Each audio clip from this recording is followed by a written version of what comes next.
Deciding on a college with your high school senior can be a little overwhelming for parents. But applying for money to pay for it is simple. FAFSA, the free application for federal student aid, is now easier than ever with fewer questions and faster fill-out times. If you have a high school senior, now is the time to apply for thousands of dollars for classes, books, and housing.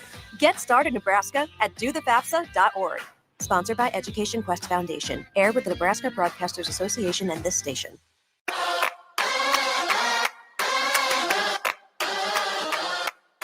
This is a presentation of Nebraska High School football on 93.7 The Ticket and theticketfm.com. High school football broadcasts are powered by Edward Stone, Sunbelt Rentals, Union Bank and Trust, Doane University, Hamilton Telecommunications, Jimmy John's, Nebraska Army National Guard, Nebraska Department of Transportation Highway Safety Office, and Play It Again Sports. Now, calling all the action, here's Nick Sainert and Jay Foreman.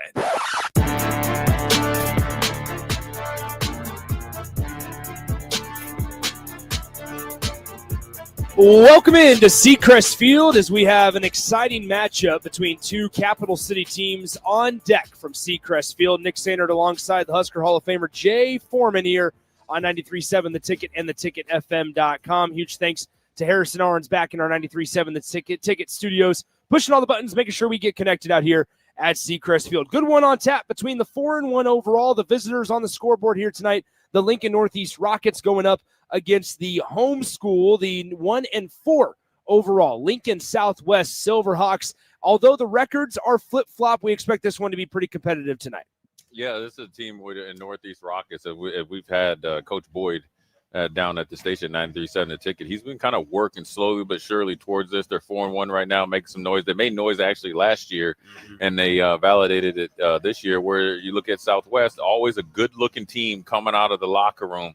A little bit of transition as they transition to Thatcher Shelton taking over the duties, a young sophomore with a lively arm and a ton of talent. Now it's time for Southwest to put it all together because they definitely have the talent at the right places at the right time to be more successful than they are right now. We've seen Thatcher Shelton in the Lincoln Southwest squad a couple of times this season. It's our first look here in person to Lincoln Northeast, and maybe caught a few people by surprise the way they've started out this season. Yeah. 4-1 record, have struggled the last couple of years as we kind of talked about, but started out 4-0. They're coming in off of a loss against a really good Omaha North team last week, but a big reason why they've been able to make strides is their quarterbacking. Grant Mason, when you look at the difference between Grant Mason in 2024 and Grant Mason here in 2025, you look around and you look and see, okay, he's completing a higher percentage of his passes. He has 4 fewer interceptions than he did all of last season already through this one,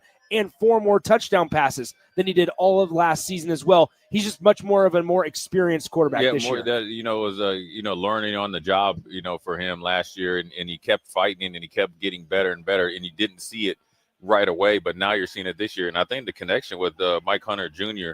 is really not only flourished last year, but taken off. And that's where I think you just look at that correlation between those two. They run things on offense, which sets up their defense to be opportunistic. And so Southwest generally in years past would roll out here, think like, okay, we could beat them pretty easily. They are going to be going against a game Rockets team, a really good young staff. I like what Coach Boyd has done over there because he's done it the right way. He's done it the organic way where he's went out and developed the program and really stood on it. And a lot of times when coaches take over programs like Northeast, it doesn't have the numbers, right? And it doesn't have the tradition or the recent tradition.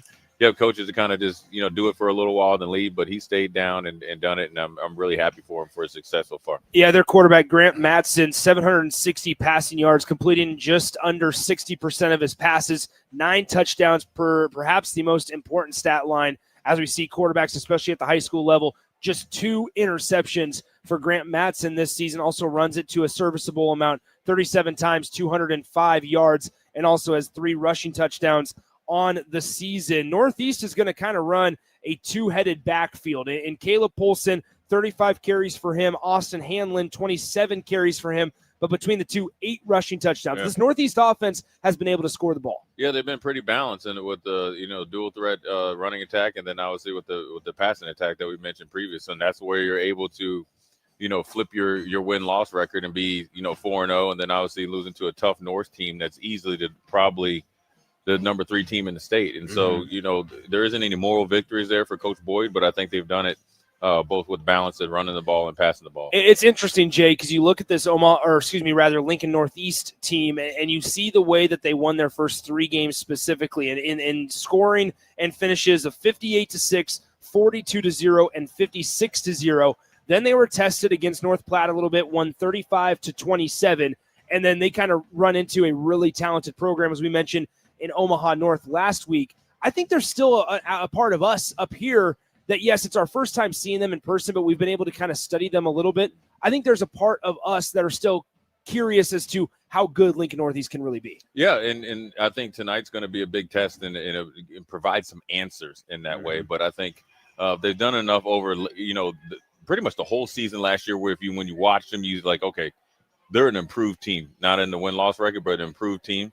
And then they've done it even to a bigger magnitude this year. So I think they are a force to be reckoned with as long as they can keep their numbers high enough to be competitive. Now we look at Lincoln Southwest on the other sideline, 1-4, not the start for Grant Tranowitz's squad this year. He's kind of been consistent, trying to keep trending in the right direction here in year 3 under Grant Tranowitz. But you look at the way that Southwest started out, it's actually complete opposite of how Lincoln Northeast started out on the other side. They lose their first 4 games, including a 26-9 loss to Southeast, a 20-0 shutout loss to Lincoln East before knocking off South Sioux City last week.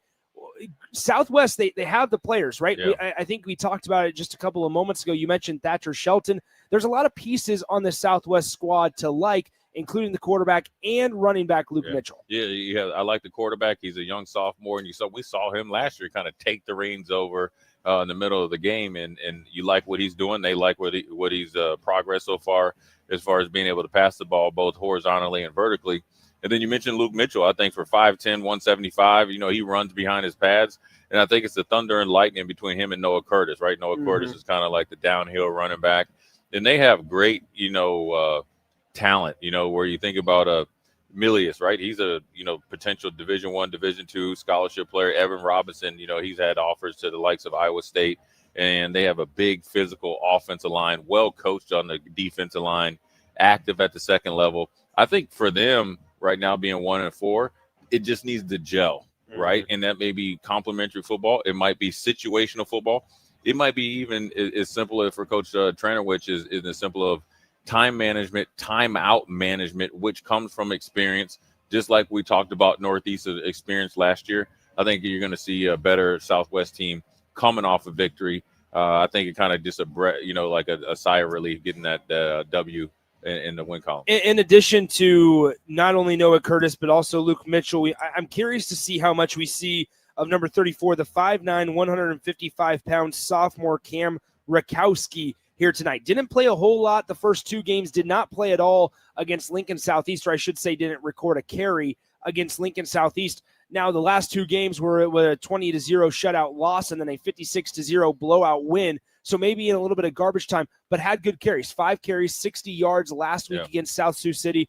And earlier in the season against Lincoln East, 12 carries, 48 yards for the sophomore there. Do we see a Southwest team that loves to run the ball, a lot of inside zone, just a lot of basic, simple run design? Do we see Grant Tranowitz maybe go with the 3rd running back here tonight? And that's the big question. And I think that's part of the reason why they're 1-4, right? The identity, who do you want to run with? I think they started off the seasons with Noah Curtis. That kind of took a about face real quickly. Nothing that Noah Curtis did. And then you went to Luke Mitchell, and then now you got Rakowski, where he had a pretty good game the last couple games. And so whatever direction that they go in, they have to make sure it marries up with the play calls. And so I think they have a 3-headed monster. I think everybody could play and get a significant amount of carries. It's going to be interesting how they marry their personnel to their play calls, and then once that is kind of matched up, you're going to see this offense explode. Yeah, it's interesting. I think if you're Lincoln Northeast and Coach Boyd over on the visitor sideline, you're sitting there saying, if we can force Lincoln Southwest to have to throw the ball tonight, we feel like it's a pretty good shot for the Rockets to come away with the victory. Thatcher Shelton struggling throwing the ball, completing less than 47% of his passes on the year, has more INTs than touchdowns, 5 touchdowns, 6 interceptions this season.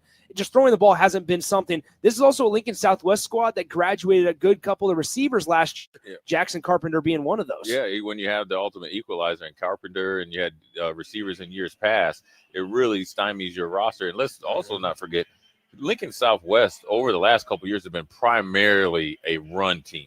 They're more of a run team now. And then I think the high interception total is based off of being behind and not being able to play on schedule. And other teams have forced them into doing some things that they normally don't want to do. We're just a couple minutes away from kickoff here at Seacrest Field, ahead of the Lincoln Northeast Rockets and their 4-1 record as they continue to fight for a spot in the postseason. They go up against the Lincoln Southwest Silverhawks here in less than 5 minutes. Kickoff from Seacrest Field. Nick Sainert alongside Jay Foreman here on 93.7 The Ticket. At Union Bank, people don't have your money. Your money has people. First home people, investment people, people who answer the phone and your chats, dream car people, dream retirement people, driving your dream car in your dream retirement people, small business people, credit card people, and all the other people you need. At Union Bank, our people help you do more than you dreamed possible. So stop in and say hello. We can't wait to see you. Union Bank and Trust, member FDIC. At Doane University, we build leaders, and that means your success and achievements come first. Now is the time to get a glimpse into living and learning at Doane University through a personalized in-person or virtual visit. We know once you experience Doane, you'll see why it's a place where you can achieve your goals and shape your future. Schedule your personal campus visit today at doane.edu/visit.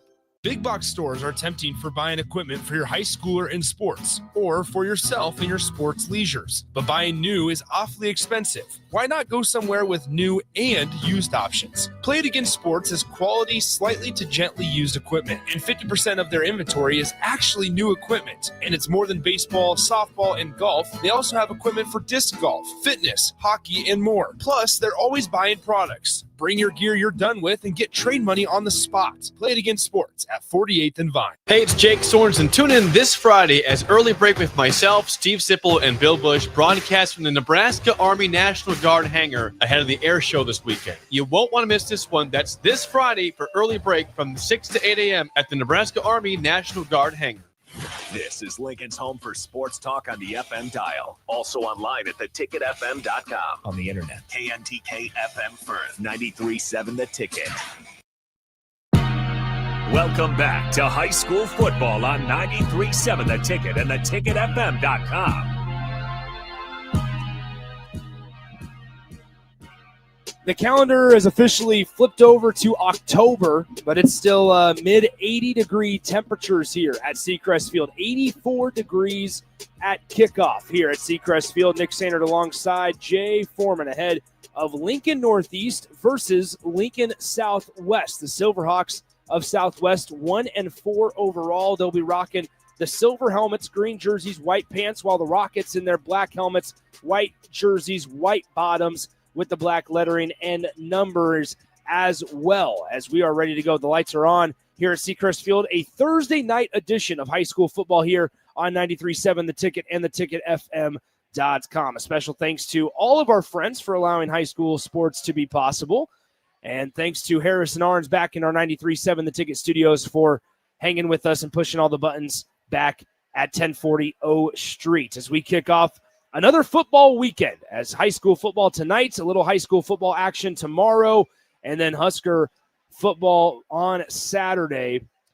And we are ready to go. Jay, when we look at the matchup of this one between Lincoln Northeast and Lincoln Southwest, what's priority number one if you're Lincoln Southwest? If you're Lincoln Southwest, you want to stay on schedule, right? You want to make sure you're playing way ahead of the chain so you don't have to try to, do your drop back passing game. You want to be able to dictate the pace of the game from a physicality standpoint, which you have looking at the sidelines, more players, and it looks like a bigger and stronger team, especially across the lines.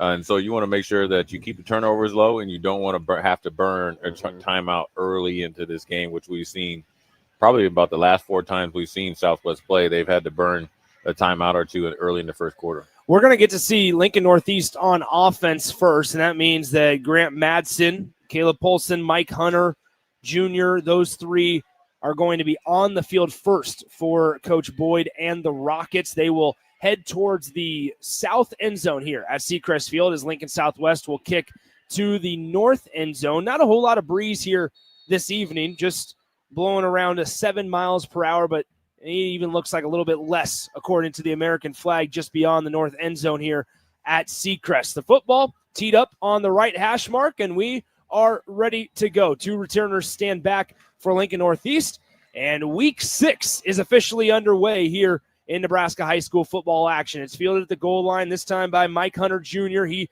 tries to run right and bounces out just inside the hash marks. He goes, a tackle made on the play by Dathan Dorman, the senior for Lincoln Southwest, and it's our first chance to look at this Northeast offense. Yeah, a good little return. You want to get the nervous energy out of there. So now you're at the 20, the old school starting the yard mark for football. Now it's going to be interesting to see how Northeast attacks this pretty active and aggressive Southwest defense, right? We've seen them kind of play their way out of some sticky situations, right? Mm-hmm. Turnovers deep in their own red zone, and they've battled. They're really well coached up front. They have some big physical athletes.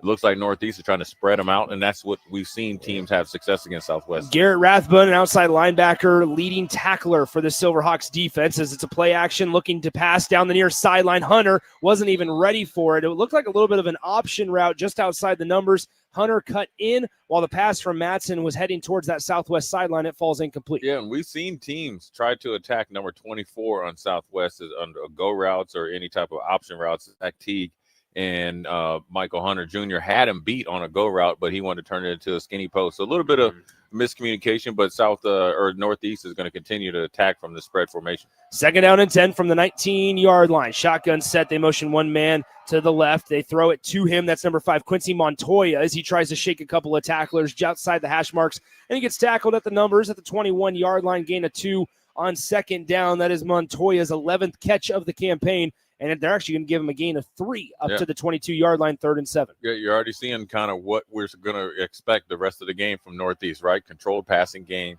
try to spread you out horizontally to hit you over the top with Michael Hunter Jr. 3rd and 7, they send Liam Gallagher in motion, now reverse him back out to the right side. Rolling that way as Madsen, he stumbles, able to catch his breath, and now trying to escape pressure, unable to do so. McLean Milius gets in the backfield, sacks him for a loss of 5 all the way back at the 18-yard line, and it's going to be 4th down and long, and it's a 3 and out for the Silverhawks defense. Yeah, good job by that Silverhawks D-line containing him, but then also a good job of Milius to continue to pursue him and picking up the sack here. So, Northeast didn't get anything that they wanted to initially get accomplished on that drive, so now they got to get that defense ready, because I can tell you right now, when you look at the emphasis and the way they've been talking on the sideline, Southwest is going to try to come out and run the ball from the very beginning.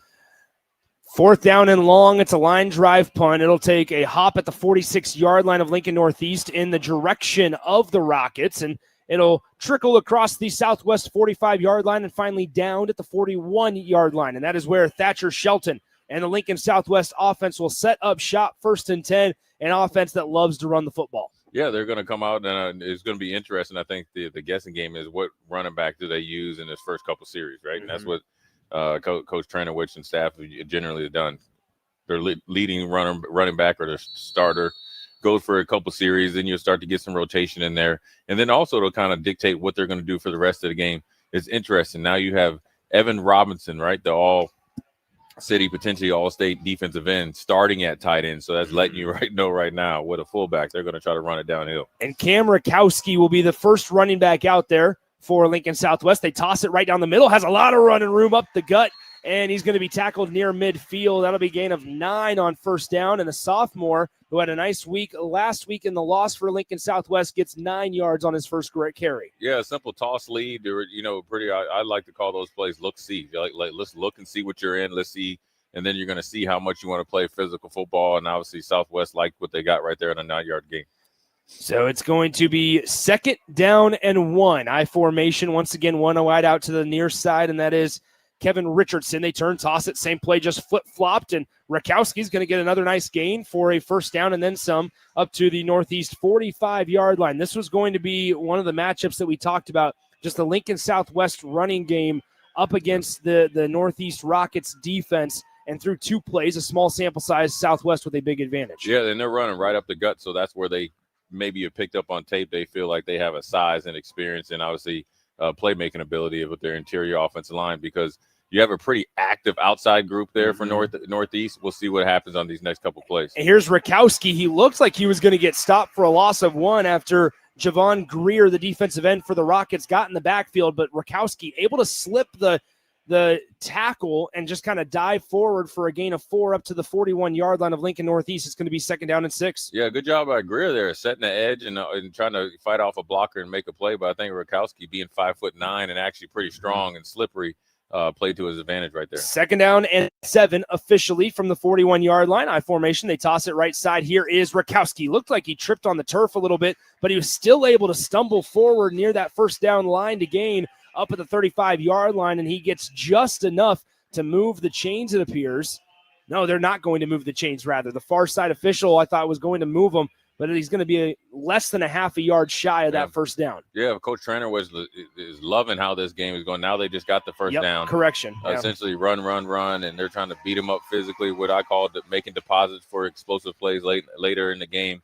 And this Southwest offensive line has came out on fire against a smaller but active Northeast defensive line. 1st down and 10 from the 35-yard line. They turn, they hand it off left side. Here's Rakowski, cuts inside the numbers, and he gets another real big gain up near the 25-yard line, another gain of 9 there, and Lincoln Southwest getting all the push they want up front. Yeah, they've been running up the middle primarily, and then they went off left tackle there, and they're getting 9-10 yards to carry, and so now you see a substitute here. Big number 79 is coming in, Dickoff from Northeast, to try to plug that middle there and allow those small, fast linebackers flow over top.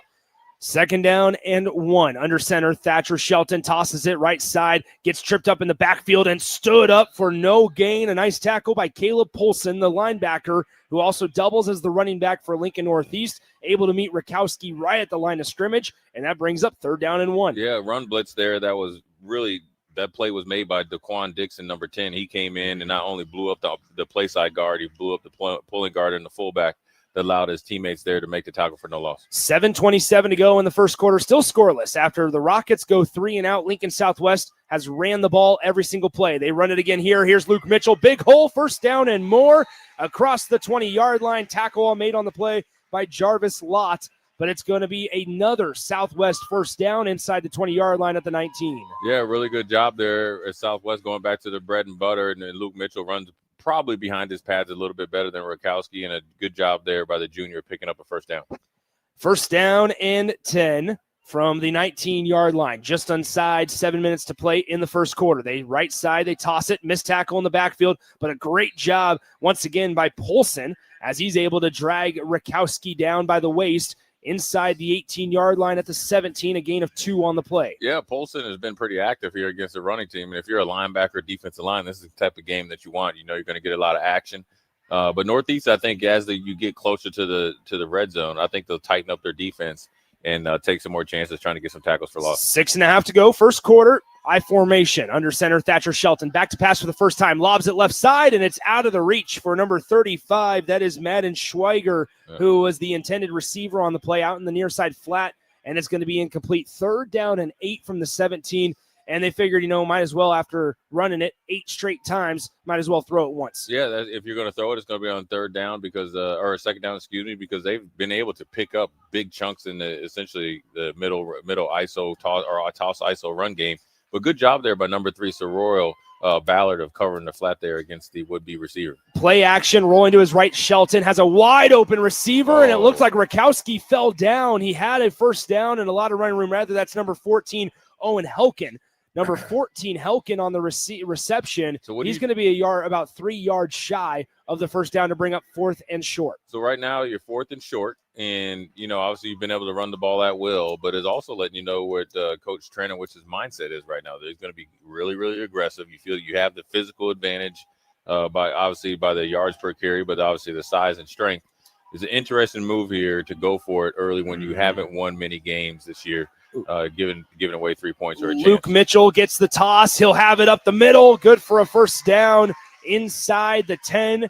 and down at the 6. It was a gain of about 7 yards. He needed 3 of them, and it's going to be first and goal from the 6-yard line. That tells you Lincoln Southwest feels good about the push that they can get up front. Yeah, they feel like they have an advantage at the center position where they can block any nose guard that Northeast brings in there one-on-one, because when you run that toss ISO play, you have to win at the point of attack, and they're winning almost every time against this Northeast defensive line. First and goal, they turn, hand it off. Luke Mitchell lunges, and that is a touchdown. Lincoln Southwest, clinical, strategic, and with ease. They score on their first offensive possession of the game, and they lead it 6-0 with 5:19 to go. Yeah, that was just essentially an old-school Nebraska run down the field. You kind of look like Creighton Prep that we saw earlier in the year. Just run, pass if you have to.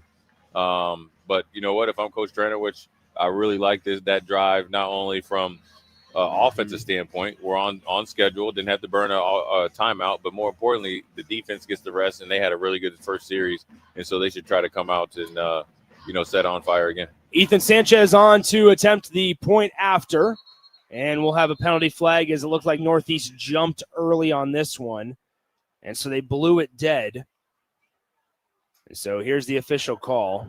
It is an offsides against Lincoln Northeast. Surprised they blew it dead. It wasn't like it was a free rusher straight to the kicker, but nonetheless, it's going to be a penalty half the distance to the goal line, and it'll be they'll attempt the point after yet again. 5:19 is where the clock currently stands. 6-0. Lincoln Southwest leads it by a touchdown. Ethan Sanchez, the senior kicker, 6'2", ready to attempt the point after from the right side. And they get Lincoln Northeast to jump again. And so I wonder at this point, if you're Grant Tranowicz, the way you've been running the ball, do you feel like you can get a half a yard? Because that's where the football is going to be placed for a two-point conversion. If I'm Coach Tranowicz, I'm trying to make sure all my offensive linemen are alert and get them back out there. Actually, they're already out there. I would probably run the play and go for 2 because they are essentially giving you free point there if they continue to get penalties. Yeah, Lincoln Northeast, because of the 2 encroachment penalties on the point after tries, the ball is placed at the half-yard line.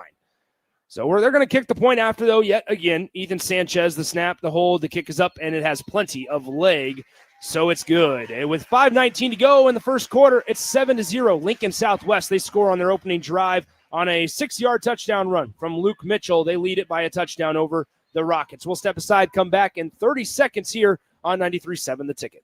Ready to score big with your projects? Look no further than Edward Stone, the MVP of natural stone for over 2 decades. Edward Stone is cranking out over 30,000 square feet every week and offers a winning lineup of over 70 quality natural veneer stone selections. Their unbeatable variety and experienced team will ensure your project is a success, whether it's a home renovation or a commercial build. And hey, they're not just about stone. They've got an all-star lineup of fireplaces, cast stone, brick, and much more. Swing by one of their locations in Lincoln or Omaha today and experience the Edward Stone difference, your reliable choice for over 20 years. Now back to high school football on 93.7 The Ticket and theticketfm.com.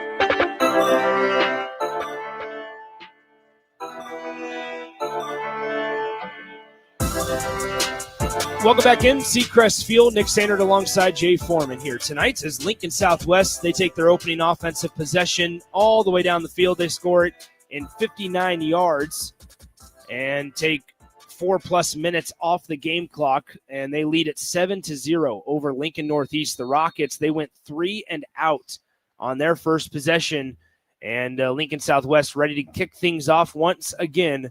And the Rockets, as they small sample size offensively, just 3 plays ran last drive. And Jay, I'll get your thoughts in just a moment after this kickoff as Sanchez boots this one away, and it's going to be deep into the end zone for a touchback. When you're Lincoln Northeast, Coach Boyd, obviously plenty of time. Still, I mean, we're just over halfway through the first quarter, so we're not sitting here saying you need to press. But defensively, Lincoln Southwest, similar to when the Silverhawks were on offense, got pressure in the trenches. Yeah, you got to make sure that you find your best plays. I think that was more nerves for Northeast, and he knows the team obviously a lot better than us. So you got to get them settled down, get out there and, compete. And obviously I think you're going to see more of the spread offense, kind of short area pass game, try to make Southwest tackle in space and try to get explosive plays, organically. But you can't panic because there's a lot of time left on the game clock. 1st and 10, they'll send a man in motion. Now hand this one off. It's Polson, his first carry of the game. Uh-oh. Big fella able to run across the 30, lowers the left shoulder and delivers the blow. And Coach Boyd on the sideline clapping his hands. He likes the effort there from his running back who doubles as a linebacker. And he forced an injured Silverhawk to still be sitting on the ground. It's Jacob Terwilliger, who's still on the turf for the Silverhawks. Yeah, Paulson definitely runs behind his pads. He's been pretty active, in stopping the run on defense, and then obviously getting a chance to run that wide RPO. He did a really good job once he got out there past the hash, squared his shoulders up, and really good job perimeter blocking by Mike Hunter Jr. and company, allowing him to get a 12-yard gain. And that's what you want if I'm Coach Boyd, right? Look, we got to get our defense settled down, right? I think there's, more of it was a very physical first drive for Southwest Silverhawks on offense. But more importantly, I think the Northeast Rockets probably need to settle down. This is a very big game for them. For a lot of these young men, even though they were improved last year, but they didn't probably start with the same type of fanfare and then obviously is success. So this is new territory for them, and that's natural. And so that's what I really like about Coach Boyd and staff. We got them settled down, and then obviously they came out and got a really good play. So now they can get back to what they want to do, and that's get their playmakers the ball in some space. When you think of Montoya, and then you think of Mike Hunter Jr., and obviously you like the quarterback, you probably want to pick and choose when you use Paulson because of his ability to play defense. But they got the tools to give Southwest Silverhawks some trouble. They'll turn, hand it off, rather keep it with Matson. He has a big hole up the middle on the option play, and he gets across the 45-yard line of Lincoln Northeast and down at the 48-yard line of the Rockets. And so one thing that's different on this drive rather than the first drive, they didn't run it a single time on the opening drive. 2 plays, 2 runs, and they're already near midfield. Yeah, you fight force with force, and let's see how much they want to play football. And you kind of maybe play too cute in that first series. And they're making, hey, here comes Paulson again right over. And you know what else is more important, Nick? Tempo. That's one thing that's probably hurt Southwest Silverhawks defense this year is tempo and physicality right back at him.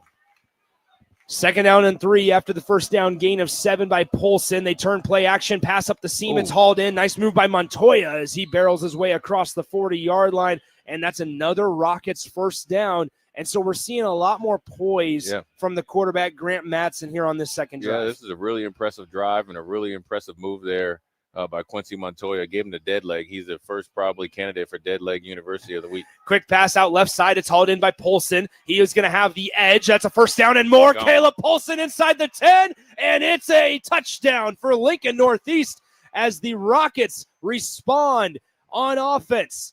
A nice, easy pitch and catch from Grant Matson from 40 yards out. Caleb Polson does the rest, and the Rockets are at a point after away from tying this one up. Really good block there by Mike Hunter Jr. to spring Paulson. That's that's how you become explosive out there on the edges, and they also be extremely physical. So they might not be big in stature, but they block well and they play big. Loud Paulson, who's faster than what people think, obviously, and faster than he looks, to turn the corner and take it to the house. Now, look, Nick, judging by that first drive, we never think it'd be 7-7 or potentially 7-7 here. Actually 7-6. You had to say something. The point after is blocked, and you had to say something. If Northeast loses by 1, I will personally call Coach Boyd and apologize. And Why even call them? They're just right down there. Well, I'll walk down there and said, you know what, I almost guaranteed you're going to make the extra point. But that was an impressive drive there by the Northeast Rockets. I like the tempo. It's a totally different play call or series where they went more sideways in the first one, right? You kind of did the look-see. Let's see if we can get them over top, right? Get some excitement going on. But they went right at Southwest Silverhawks defense in all 3 areas of the field, right? But then also they played with good pace and good rhythm. And you saw Quincy Montoya. You haven't seen Mike Hunter Jr. yet, but you saw Paulson and you saw Matson. And they feel like they can lean on those 3. We are going to be in for a doozy tonight. Yeah, it's 7-6, 4:04 to go in the first quarter after Lincoln Northeast's point after is blocked.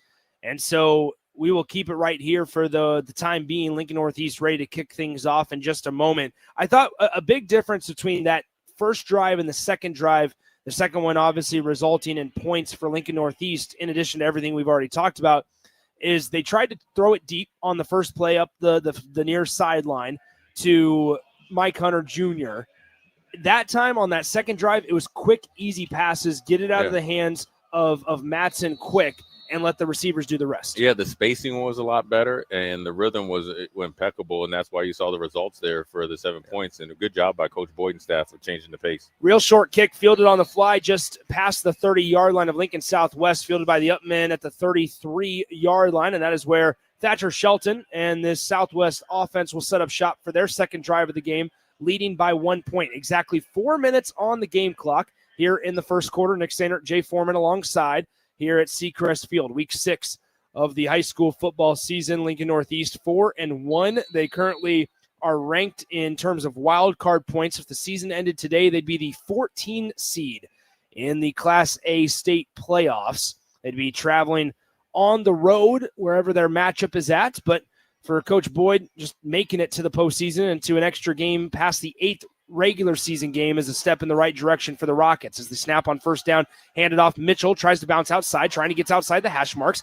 He's outside the 40, and he lowers his shoulder across the 42, 43, even marking at the 45-yard line. It's a gain of 12 on first down, and it's another first down for Lincoln Southwest on the ground. Yeah, good play there by Luke Mitchell and the Southwest Silverhawks offense. Being patient, right? It was an inside zone. He bounced it out, and what he did is he made the Northeast defensive end, Dixon, do the Cardinal sin, dip inside, peekaboo, and gave up the edge, and then he got a 12-yard gain out of it.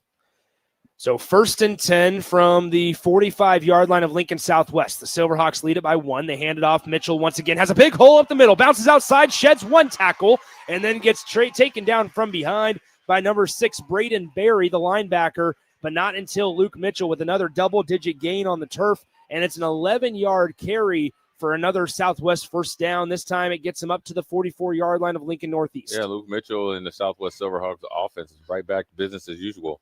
Straight at you, inside, outside zone, lead toss, and they're winning at the point of attack. But also, if I'm Coach Boyd, I'm telling my defense, we have guys there. We got to do a better job of making tackles and gang tackling the ball carriers. 1st and 10, they hand it off. Mitchell again on the right side. He just keeps on chugging away. And there's a lot of traffic in the vicinity, but Luke Mitchell, his size, it's not going to blow you off the field. 5'10", 175. He's quick. He's athletic. And like I said, there's a lot of traffic in his area, but he just doesn't go down. Yeah, and also what they're doing now, and this is where I think Coach Tranowich and staff has done a really good job, and obviously it's a little bit easier against Northeast. They're mixing up their runs, and so they're keeping Northeast guessing. So they're testing the discipline of the Northeast defensive line and linebackers. They turn it, hand it off. Mitchell first down up to the 31-yard line on 2nd down and short. And that is where we talked about it for Lincoln Northeast, Jay. And I guess you did mention it for Southwest. I asked you right before kickoff, what's the key for Lincoln Southwest? And it was stay ahead of schedule or stay on schedule. So far, consistently, 2nd down and 3, 2nd down and 2, 2nd down and 1. That time, it's not giving Northeast much hope. Yeah, and this is a totally different team than what we saw earlier in the year, and they're playing with rhythm. They're actually snapping the ball at a consistent time on the play clock, and they're getting into their plays. And you're looking at it, right? We just had a outside zone to the right. Now you're coming with a little counter back to the left, and the offensive linemen are at the line of scrimmage. So it's a little bit of tempo, but it's not fast tempo. They're playing at the tempo that you want.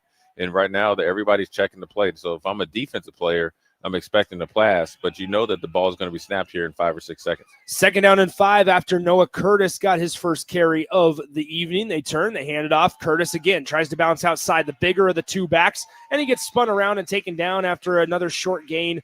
That's going to be another 5-yard gain, just up to the 21, maybe the 22-yard line rather. No, they did mark it at the 21. Another first down for Lincoln Southwest. Yeah, and they're getting, it's the second time in a row they're getting the benefit of the doubt. But when Noah Curtis was coming out to the left, right, it was kind of an RPO, but it was an automatic handoff.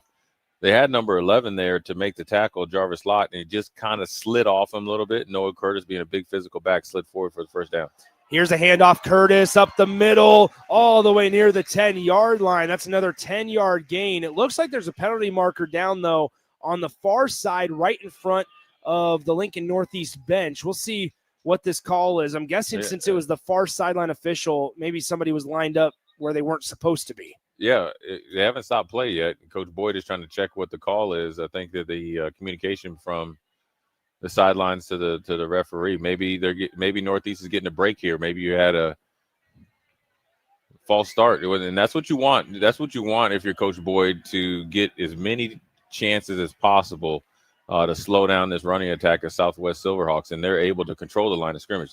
This toss lead play is the yards per carry on this toss lead play, Nick, is anywhere from 10 to 11 yards per carry.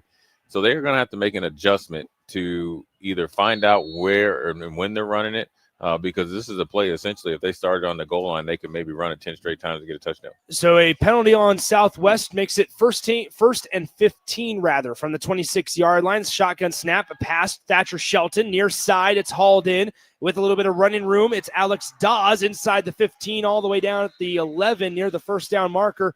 But a couple of penalty markers are on the field, and this one might be coming back yet again. Yeah, well, this is what we've seen, right, as over the last, season and a half, right? Situational football, timeout situations, high penalty rate for the Southwest Silverhawks. You wonder why they're 1-4 when you just look at the sidelines and you look at that team. They're a good-looking football team. And now they're looking at first and 20 against a defense that they've been able to have their way in, and they just had a really good play by Dawes. But you cannot depend on that if you're playing behind the chains, and this is where they don't want to be in the first quarter of this game. 1:08 to go, first quarter, first and 20 after the illegal formation penalty. Here is Curtis all the way up the middle. This is Mitchell inside the 10, inside the 5, touchdown! Lincoln Southwest from 31 yards out after 2 consecutive penalties. Luke Mitchell runs it in up the gut from 31 yards away, and Lincoln Southwest extends their lead back to 7 points. It's 13-6. Yeah, not many times you're going to be first and 20 and you hand it to your running back and he goes for 31, not only for a first down but for a touchdown. Big run there by Luke Mitchell. And if I'm Coach Boyd, I'm a little disappointed in my defense, especially after the way we came back and played on offense, right? Not a really a big effort and want to hit somebody. A lot of tagging off and watching Mr. Mitchell run past him into pay dirt for 6 points. Sanchez, the kick is up, and the kick is good. The snap actually bounced on the turf. And that looked like a trick shot. Yeah, a nice little corral by the holder there. And Sanchez able to put it through the uprights. 58 seconds shows on the scoreboard. Left in the first quarter, it's 14-6. Lincoln Southwest leads by 8 over the Rockets of Lincoln Northeast. We'll step aside, come back in 30 seconds here on The Ticket. At Jimmy John's, we don't make sandwiches. We make the sandwich of sandwiches. We use fresh veggies because we don't hate salads. We just feel bad for them. We make our sandwiches exactly how you want because you're the one who's eating it. And we bake bread all day, every day because stale bread isn't bread. It's croutons. Sandwich history is written by the victors. Good thing we have legible handwriting. Jimmy John's, the sandwich of sandwiches. Order pickup or delivery on the app. Now back to high school football on 93.7 The Ticket and theticketfm.com.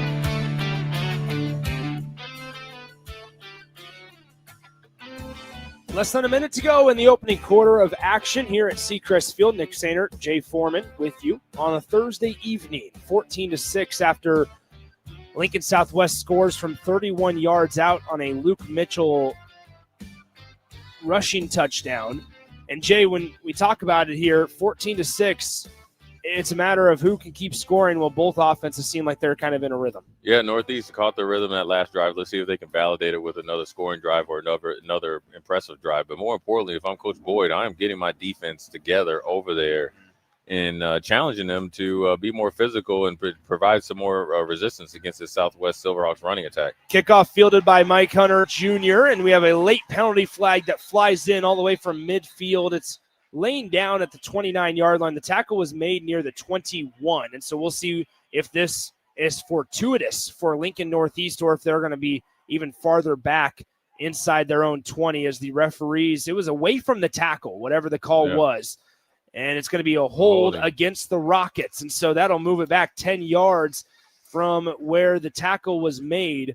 And so that's going to move it back inside the 15-yard line all the way to, if my math doesn't deceive me, the 11-yard line. And so that is where the Rockets start their drive, their third drive of the game. They went 3 and out on the opening series and then with ease cruised down the field on their second possession and scored a touchdown by Caleb Polson on a receiving touchdown from Grant Madsen. But now, 1st and 10 from their own 11-yard line, they come out in shotgun set. 2 wideouts each side, 1 running back to the right hip of Madsen. They send a man in motion. That's Kamari Corals. He takes the snap, turns, fakes the handoff. The quarterback's going to keep it on this one. Madsen able to shed a couple of tacklers, has some running room. Up the far sideline, across the 35, and taken down from behind along that northeast sideline. That's a first down for the Rockets, and that's the way to negate a penalty. Yeah, I mean, both teams have done it. You're behind the change is handed either back to your conventional game and your running back, or let your quarterback keep it on the RPO. Really good run there by Madsen. Almost was taken down from behind, broke the tackle, got up the sideline. Now you're in some rhythm now, and you can be a lot more aggressive. 1st and 10 from the 36-yard line. Quarterback keeper again, it's Madsen. He's able to bounce outside, but unable to get away from Alex Dawes on that far sideline. And so it's a short gain of 4 on the play, rather 3. And it's going to be 2nd down and 7. If I'm Coach Boyd and staff, I like that because I get one of our best players against one of their best players in wide open space. Now, Dawes made a really good tackle, but I like my chances with Madsen against anybody on the field. They turn, they hand it off. Here is Austin Hanlon, the second running back of that Polson-Hanlon duo. And he gets about a 5-yard gain up until the 45-yard line. And that'll bring up 3rd down and very short, 3rd and 1, coming up with 6 seconds to play in the first quarter as the Silverhawks have to make a sub. One of their defensive players' helmets came off, and so Micah Jessen will check in. The clock will start to run. It looks like Coach Boyd is going to allow the quarter to end, and so when we come back to start the second quarter of action, it'll be 3rd and 1 from the Rockets' 45-yard line. Lincoln Southwest leads it 14-6 after 1 period of play. We'll step aside, come back, and return in 60 seconds here on 93.7 The Ticket. Your possibilities are endless at Doane University. Rooted in liberal arts, you can choose from undergraduate and graduate programs, all delivering real-world experience. At Doane University, we take a personal approach to education, giving you the guidance you need to own your future. It's not just our long history of innovative learning, it's the feeling of being surrounded by possibilities that makes us different. Now is your time. Apply today at doane.edu/apply. A business's phone is the lifeline to its customers and potential clients. That's why it's so important that you can take calls seamlessly from anywhere, whether you're on the road or in the office. Hamilton Business Technologies can help ensure your phone rings wherever you are. We can equip your headquarters and any of its locations with the right tools for smooth, professional call handling. As the official business IT partner of the Huskers, we know how to keep Nebraska businesses connected. Learn more at hamiltonisbusiness.com. Welcome back to high school football on 93.7 The Ticket and theticketfm.com. Start the second quarter, it'll be 3rd and 1. And how about this? A nice little snap count by Lincoln Northeast forces the Silverhawks to jump off sides. And so without even having to snap the ball, the Rockets are going to get rewarded, and they will have it 1st and 10 from the 50-yard line, as they trail it 14-6 to start quarter number 2. Empty shotgun set, 2 wideouts near side, 3 to the far side as they're spread out. Empty shotgun, and that's Grant Madsen in the backfield. He takes the snap. A little bit of pressure coming off the right side. He tries to evade it, and he will not be able to. Taken down from behind. That's number 57, Evan Adkins, the junior, 6'2" in there on the sack, and it's a loss of 3. Yeah, really good job there by the Southwest Silverhawks defensive line of staying at home and then obviously containing Madsen, because obviously you made a small adjustment in between the quarters to understand that you got to keep him corralled inside the tackle box. 2nd down and 13 from the 47. They turn, hand it off. Here's Hanlon. Hanlon tries to bounce inside, now bounces outside, still on his feet. Hanlon, once again, in a lot of traffic, gets across the 45-yard line down at the 43 of Lincoln Southwest. And so you take a 2nd down and 13, you make it a gain of 10, and now it's 3rd and manageable. Yeah, and you like it. It might be 4 down territory for Coach Boyd to give your defense a little bit more time to rest and make some adjustments. But I'm really impressed with the Northeast Rockets' ability to block on the perimeter, then obviously be more physical than the Southwest Silverhawks. On a quarterback keeper, he goes nowhere, stopped right at the line of scrimmage. They might have rewarded him for a half a yard gain, but now 4th down and 2. Quarterback's helmet came off. Now it really forces Coach Boyd to make a decision here because Madsen has to go out. Now I don't know if it was accidentally pulled off by number 44, Gavin Rathburn from Southwest, but it actually forced potentially Coach Boyd to call a timeout, or the referees are trying to. It looks like the referees are going to have a conversation on whether or not it was off because of the play or off because somebody intentionally yanked it off. And so if it's intentionally ripped off of your noggin, you don't have to exit the field of play. And so it's a big decision and big call by the referees here because it's 4th and 2. And it appears they're going to allow Matson to stay in the game. And so they will go for it. The backup quarterback, Zane Scully, who's played a little bit of time this year for the Rockets in some of their blowout wins, he came on the field initially, but Grant Matson able to stay on it. Yeah, it's actually a good break there for Coach Boyd, and obviously the helmet came off late. And so Matson was able to stay. So now it's 4-down territory. You can tell by the 3rd down run by the Northeast Rockets. It's going to be interesting to see what play call they're going to play now because they can always lean on Matson. We'll see if they try to get it to Montoya or obviously Mike Hunter Jr., who is one-on-one against Teague over there at the top of on the right side of the field. 4th down and 2. We're under 11 minutes to go in the first half. Shotgun formation. Southwest jumped early on the last set of downs that allowed Lincoln Northeast to get an automatic first down. Here, 4th and 2, they're going to keep it at quarterback power. He cuts up field. He will not get there.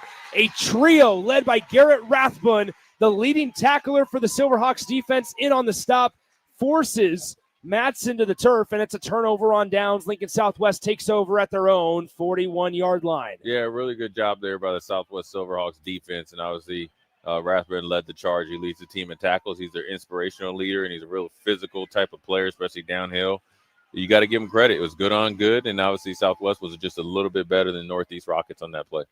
1st down and 10 now for Lincoln Southwest, a team offensively hasn't tried to really throw the ball, hasn't needed to. Luke Mitchell, Noah Curtis, and Cam Rakowski, the three-headed monster, has been dominant so far through a little under a quarter and a half of play for Lincoln Southwest on the ground. Yeah. And Noah Curtis out there for the first down snap at the running back position. A little bit of a change. They're bringing some size in now for Northeast Rockets. You got big number 74, Cooper Roberts, and you got 79D Dickoff in there to try to stop the run, but nothing is stopping the run right now because before I could get my sentence out, Noah Curtis springs again for another 10-yard gain. Nick, right now, I'm going to tell you this right now. With 3 running backs running at this clip and eating up clock and the game kind of definitely playing in Southwest's favor without Northeast being able to score, you're looking at all 3 running backs potentially to have well over 75, potentially 100 yards in this game, unless Northeast makes some adjustments or play a little bit better defense. I believe we're going to have an illegal substitution, and this one's going to go against the Rockets. It is an illegal substitution against the Rockets, and so that'll automatically give the Silverhawks a first down. And so after a 9.5-yard gain, it is now going to be 1st and 10. And Southwest, they don't need any more help offensively, but both sides have started to shoot themselves in the foot a little bit here early in the second quarter with some penalties. Yeah, if you're Northeast, you need your penalties, way, way, way low in order to have a chance to win this game. Southwest figures, obviously, if they've shown they can be behind the chains and hand the ball off and get a first down. And so Northeast, when you haven't really been able to stop Southeast or even provide any situational resistance to the Southwest Silverhawks offense, you don't want to have a big penalty like this. This looks like a 15-yard penalty. So I wonder if it was an unsportsmanlike conduct, illegal substitution. Yeah, they initially they ruled it as an illegal substitution in terms of the hand signal that they gave. But Javante Boyd is over on the Northeast sideline still giving the referee the business. So I'm wondering if there was something else that happened there. Unfortunately, we're not privy to the mics for the officials in high school football. Now on the left side, a carry, and this time it's going to be by Gavin Stroop on the little jet toss up the left side. Gets a gain of 5 or so up to the 30-yard line. Yeah, I think that play right there, that play call when you're going, east to west, left or right to left, that lets you know that Coach Turner, which is going to go for it again on 4th down. They still got a 4-yard gain there by Stroop, but it wasn't their bread and butter. So look for them to come back to that lead toss, counter, outside zone, and try to pick up the first down and continue to stay on schedule. Second down and 6 from the 30-yard line. Two wideouts near side. Shotgun set. They turn, hand it off. Here's Curtis. Why not? Just keep powering him forward. This time, one of the shorter gains of the day. It's only for a gain of 5 up to the 26-yard line, and it's going to bring up third down and short. Yeah, I mean, this offensive line is winning it, at a clip of 80-90% at the point of attack, combo blocks, and obviously downfield. And so if you coach trainer, you're not going to go away from the run game. And so when you're third and short, you're already planning for once you get the first down or potentially a touchdown on this play. Third down and short. They turn, toss it. Here's Curtis just downhill, lowers the shoulder, gets the first down after a gain of about 4 or so up to the 22-yard line, rather the 23-yard line. Still enough for a first down. First and 10 for the Southwest Silverhawks. 8:54 to play. In the second quarter, it is 14-6 Lincoln Southwest after the Rockets unable to convert on a fourth down conversion attempt the last drive, and they turned it over on downs right just past midfield. But now Lincoln Southwest trying to extend their lead to 2 possessions here as they toss it right side. Watch out. Here is number 4, Emmett Sanchez, as he skirts up the right side just inside the hash marks on the right side of the field, and it's a gain of 9 on the play. Those holes are massive right now for Lincoln Southwest. Yeah, the offensive line of Lincoln Southwest are getting on their blocks, and they're just blowing these guys off the line of scrimmage to the point where Southwest is now at their 4th team running back. And also, when you think about it, Northeast has had to sub in some of their starting offensive linemen just to give their defensive line some breathing or some breath of fresh air. How could this affect that Northeast offense? Well, you're expending your offensive line. Now, when you look at Northeast numbers, they've improved as far as the number of players out for football. They have some injuries, but when you have a small roster and you're dealing with a physical running game like this, you could get worn out very shortly coming into halftime or right after halftime. First and 10 now after a short gain once again by Sanchez. He gets it to the 12-yard line. I formation. They turn, hand it off. Here's Sanchez again. Emmett Sanchez bursts up the right side. Penalty marker is on the play, but he does score for the time being. A penalty marker is on the field where there was a large pile of green jerseys holding white jerseys, and this one's probably going to be coming back. So 7:46 to play in the second quarter. The penalty flag was thrown around the 8-yard line, and it is going to be a hold against Lincoln Southwest. So they will move it back just inside the 20-yard line, and we'll redo it. First down and now 20. Or rather, first down and what is that? About 16, rather.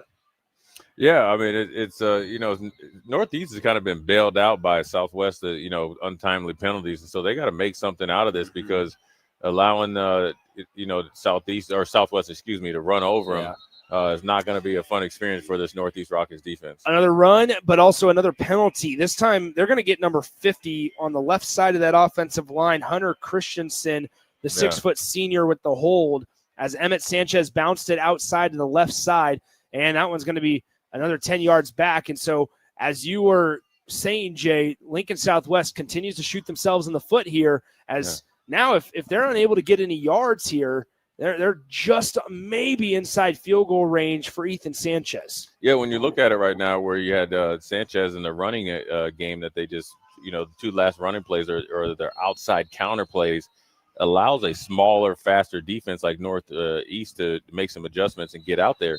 Yeah. Now you're at the point, you're way behind the chains. You can't depend on a 30 or 40-yard run. Now another penalty, it looks like, against Southwest, which is a false start. Yep. So now you're looking at, first and 30. And do we get another penalty flag thrown? I think we are going to get another penalty 55. Flag. They potentially could get an unsportsmanlike conduct penalty on number 55 for Lincoln Southwest. That is Carter Mulvaney. If so, I mean, guys, these are piling on here. Yeah. It was initially after the false start on the 33-yard line. So move it 5 yards for that there. There's the 33. Unsportsmanlike conduct penalty. They're going to give it on Northeast. Wow. So they're going to say it was on both sides. Okay. And so offsetting unsportsmanlike conduct penalties, it'll stay first and 10, or rather, no, first and 30 from the 33-yard line. Yeah, either way, it's first and 30, right? You kind of systematically just walk the ball down the field every time you had it. And now here you are in your third drive, a little bit under 8 minutes left in the first half. And so you're fighting an uphill battle, even though you can run the ball. Now, if Northeast finds a way to play a little bit better across at the first level of the defense, their defensive line and linebackers, and get a couple stops here in first and second down, it's actually 1st and 32. You put Southwest in a position they haven't been in all game long, where they're going to have to throw the ball or potentially have a longer field goal attempt. So a little bit of discombobulated football here. 1st and 32 officially. Shelton back to pass. He's going to keep it himself and get swallowed up by two big white jerseys. Number 10, Daquan Dixon, as well as number 79, D. Dekoff, has now sacked Thatcher Shelton. And so now instead of second down and shorter than 32, it's going to be second down and 34. Really good job by Daquan Dixon of chasing him down from behind, and an even better job by D. Dickoff doing a job of holding the points. And then he really get the Tony Saragusa there. I thought young man Shelton might have got hurt on that play, but he bounced up pretty tough. Second down and a mile, second down and 34. Shelton back to pass, rolls to his left, still looking, still surveying. He'll tuck and run, gets across the 30-yard line before getting escorted out of bounds. And so a nice job by Thatcher Shelton, getting a gain of 7 or 8. Up inside the 30, down at the 28-yard line. And so that'll now bring up third down and about 26 coming up here. They got to get all the way down to the 2 So if they want to keep this drive alive. Right. So right now, if I'm Northeast, I'm trying to defend against a 10 to 12-yard route, because I can guarantee you Southwest thinks that they can run the ball at will for 10-plus yards. You want to keep them out of that 10 to 12-yard mark to get the first down. More importantly, you don't want to jump off. You don't want to jump off sides or have a encroachment, because you don't want to give them any free yards. And so Coach Boyd got bailed out here by Coach Trenowich calling a timeout. So now you can reset your defense, get them to play situational football. And more importantly, the last two drives, obviously one was a touchdown, one was a turnover and down. You feel very comfortable what you're able to do if you're the Northeast Rockets offensively against this defense. So you want more time to potentially go 2 for 1 at the end of the half if you're able to score quickly, if you get the ball back. It is a timeout on the field, charged to Lincoln Southwest. We'll go ahead and keep it right here, though, for the time being. It's 14-6 Silverhawks over the Northeast Rockets. 6:45 to play in the second quarter. A game that was flying on by up until the last 5 minutes or so, when there were 5 consecutive penalties called on Lincoln Southwest. It's driven them back all the way, third down, and what it was 34 now is 26. 6:45 to play in the first half. Shotgun set, 2 wideouts each side. Back to pass, Shelton. Good blitz pickup by the running back, Curtis. Rolling out to his right side at Shelton. He's going to tuck it and run. He'll get thrown down out of bounds, and it will be 4th down and long coming up for Lincoln Southwest, and I would imagine that they will send Ethan Sanchez onto the field to attempt a decent field goal. Yeah, right now, if I'm Coach Boyd, you're telling the defense this is exactly what we wanted right here, to get them behind the chains, off schedule, and force them to pass. And Shelton has struggled, throwing the ball vertically all season, and you're able to use your speed at the second level with Dixon to run him down even when he pulls it and breaks the pocket. So a good job there by Northeast, taking advantage of the Southwest Silverhawks penalty barrage. And let's see if they get a payoff here with a potential missed field goal. It is a 44-yard attempt. The play clock is at 1, and it is going to be a delay of game charged to Lincoln Southwest. And so matters are made worse after now on the field goal attempt. Lincoln Southwest couldn't even get the snap off in time. And so it is going to be a delay of game on the Silverhawks. So they'll back it up 5 yards. And it looks like they're going to still attempt the 49-yard field goal from Ethan Sanchez. The wind is at a complete standstill, according to the flags that are on each side of the uprights in that south end zone here at Seacrest Field. The holder is number 5, Gavin Stroop. And so the right-handed kicker, right-footed kicker, Ethan Sanchez. He fires this one away, and it is off to the left. It had enough leg, but it was not accurate, as now with 6 minutes and 31 seconds to play in the second quarter, we keep it here at 14-6. The Silverhawks lead it by 8. And Jay, now if you're Lincoln Northeast, you're saying, okay, that was pretty fortuitous here. Yeah. We got bailed out with some penalties. Lincoln Southwest offense got out of rhythm dramatically. They were forced to throw the ball. Now you get to take over after a missed field goal, 1st and 10 at your own 20. Yeah, we saw this Southwest offense do this actually in the drive before, except for, Northeast forgot to tackle. And so you see them leaking oil or playing to what they've done notoriously over the last couple of years. High penalties, not taking advantage of the situation. So if you're Northeast, you got to take advantage of this situation right now, not only potentially getting points, but getting a drive. You want to reward the defense for getting off the field and getting the ball back. 6:30 to go in the second quarter. They turn, hand it off, and going nowhere is the running back stopped at the line of scrimmage. And it's no gain on the play, as that was Caleb Polson on the carry. And it's going to be 2nd down and 10 again. Yeah, I think running up the middle, just a direct run up the middle, most likely won't work against the Southwest Silverhawks defense. But I think it's going to, they did that to set up something else. Yeah, shotgun snap back to pass, looking right side. Here's the pass to Hunter. Nobody's in the area except for the defensive back. It's intercepted. Number 24, Zach Teague. That is the second time they've tried to go Hunter's way, but also the second time where he has not been on the same page with the quarterback, Grant Madsen. Madsen thought that Hunter was going to continue to run.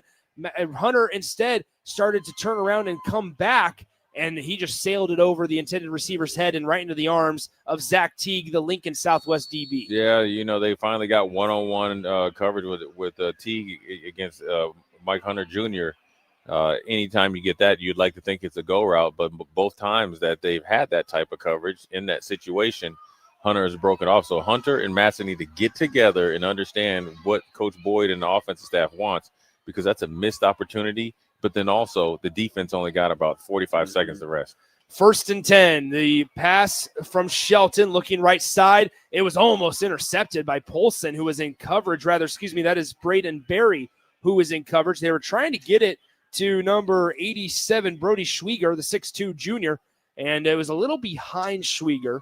Yeah. And so it's going to bring up 2nd down and 10. Surprised to see Lincoln Southwest go with the pass when they've been so effective on the ground. Yeah, they have their 4th-team running back in there, and Emmett Sanchez in here, when obviously you got Luke Mitchell and Noah Curtis sitting on the bench watching. So it's going to be interesting to see what type of offensive play calls they run with Sanchez in there and not Curtis and Mitchell. Sanchez on the carry was able to shake a would-be tackler in the backfield in the form of Liam Gallagher and get about a 5-yard gain on 2nd down for up to the 40-yard line. It's going to bring up 3rd down and 5. 5:38 to play in the second quarter. It's 14-6 Lincoln Southwest. Yeah, Southwest has essentially got themselves out of rhythm. And let's see if they go back to this kind of, lead toss. They have their fullback in. It's essentially a toss play that goes right downhill to see if they can get an easy 1st down. They'll turn, fake the handoff, looking out right side. Easy pitch and catch. It's hauled in by the tight end, and he will be tackled just past that 1st down marker, it appears. They're going to mark him at the 35-yard line. That was the line to gain, and I believe they're going to say 1st down for Lincoln Southwest. Yeah, that was I wouldn't say a risky play call, but a play call that Coach Tranowich hasn't shown that he wanted to run earlier in the game. But, they leaned on the running game to be up 14-6. They've kind of been more pass happy here before halftime. Maybe it's because they know they get the ball coming out in the second half, but more importantly, they got to stretch this lead because Northeast is actually a game offensive system that's been able to move the ball at will against the Southwest Silverhawks defense. Emmett Sanchez on the 1st down carry gets it inside the 30-yard line down at the 29 for a gain of 6. 4:52 to play in the second quarter of action. It's 14-6 Lincoln Southwest. They have the 8-point lead and the football. Plenty of time. Lincoln Southwest not in too big of a hurry to snap the ball. They're also not being too conservative, though. I formation here for the Silverhawks on 2nd down and 4. They turn, hand it off. Sanchez, he gets taken down in the backfield. A nice tackle made on the play by Caleb Polson, and it'll be a 3rd down and medium coming up for the Silverhawks defense. I'm looking down there, and I see Luke Mitchell and Noah Curtis sitting there with their helmets ready to go. And now here comes Noah Curtis, and you've been really heavy with Emmett Sanchez. Now, when you have a really good linebacker in Paulson that shoots the gaps and get I thought it was a tackle for loss, but that's a 3rd and a long 4. If you're Coach Tranowich and you don't get it, now you're in that area of 47-yard field goal. Do you do it? If not, you better get this 1st down. If not, it's going to be a mistake. Quick pass out far side. Alex Dawes on the reception, and he is tackled just near that 1st down line to gain. And it looks like they're going to give him the 1st down again. And so he needed 4, and he got 4. Man, I think every time they've been at the first down marker, I think Southwest Silverhawks is gotten the call. But you know what? It probably was the right call. Coach Boyd is not liking it, though. He's giving him the business right now on the sideline because it was a quick first down call there. 1st and 10 from the 25-yard line. Northeast shows blitz, and Curtis runs right by it. Curtis inside the 15. Multiple flags fly back near the offensive line of Lincoln Southwest. And so this one will be coming back, I would assume. But Noah Curtis, before the penalties, had a 10-yard gain. Yeah, I think maybe the Coach Boyd being upset about the quick first down call there, set up for the holding call against this Southwest Silverhawks offensive line. Now, look, they've been doing a really good job of run blocking, but when you haven't done it consistently as they did in the first 2 drives, sometimes you can get a little bit sloppy with your technique. And again, Nick, a penalty against this Southwest Silverhawks offense that puts them behind the schedule. Can Northeast once again take advantage and possibly get a quick touchdown before half? After the holding call, 1st and 20 from the 35-yard line, just under 3.5 to go. A little bit of a toss out right side. Here is number 6, Evan Robinson, on the what is going to be going down in the stat book as a reception. And he gets up to the 30-yard line or so, gain of 5 on 1st and 20. Makes it 2nd down and 15. Yeah, 2nd and 15. Obviously Southwest has been able to, get first downs and touchdowns with a little bit longer distance. But they've been a little bit off of rhythm here. They have a chance to really blow this game open before halftime. And it seems like they're just kind of kicking the ball down the street and before they want to kick it out of the park. And so they're playing at a methodical pace. Now you do that because you get the ball at halftime and you want to get them under 2 minutes and try to score at the end of the half. But sometimes when you play too conservative, Nick, you end up not getting a touchdown and leaving too much time for a potentially explosive offense like the Northeast Rockets.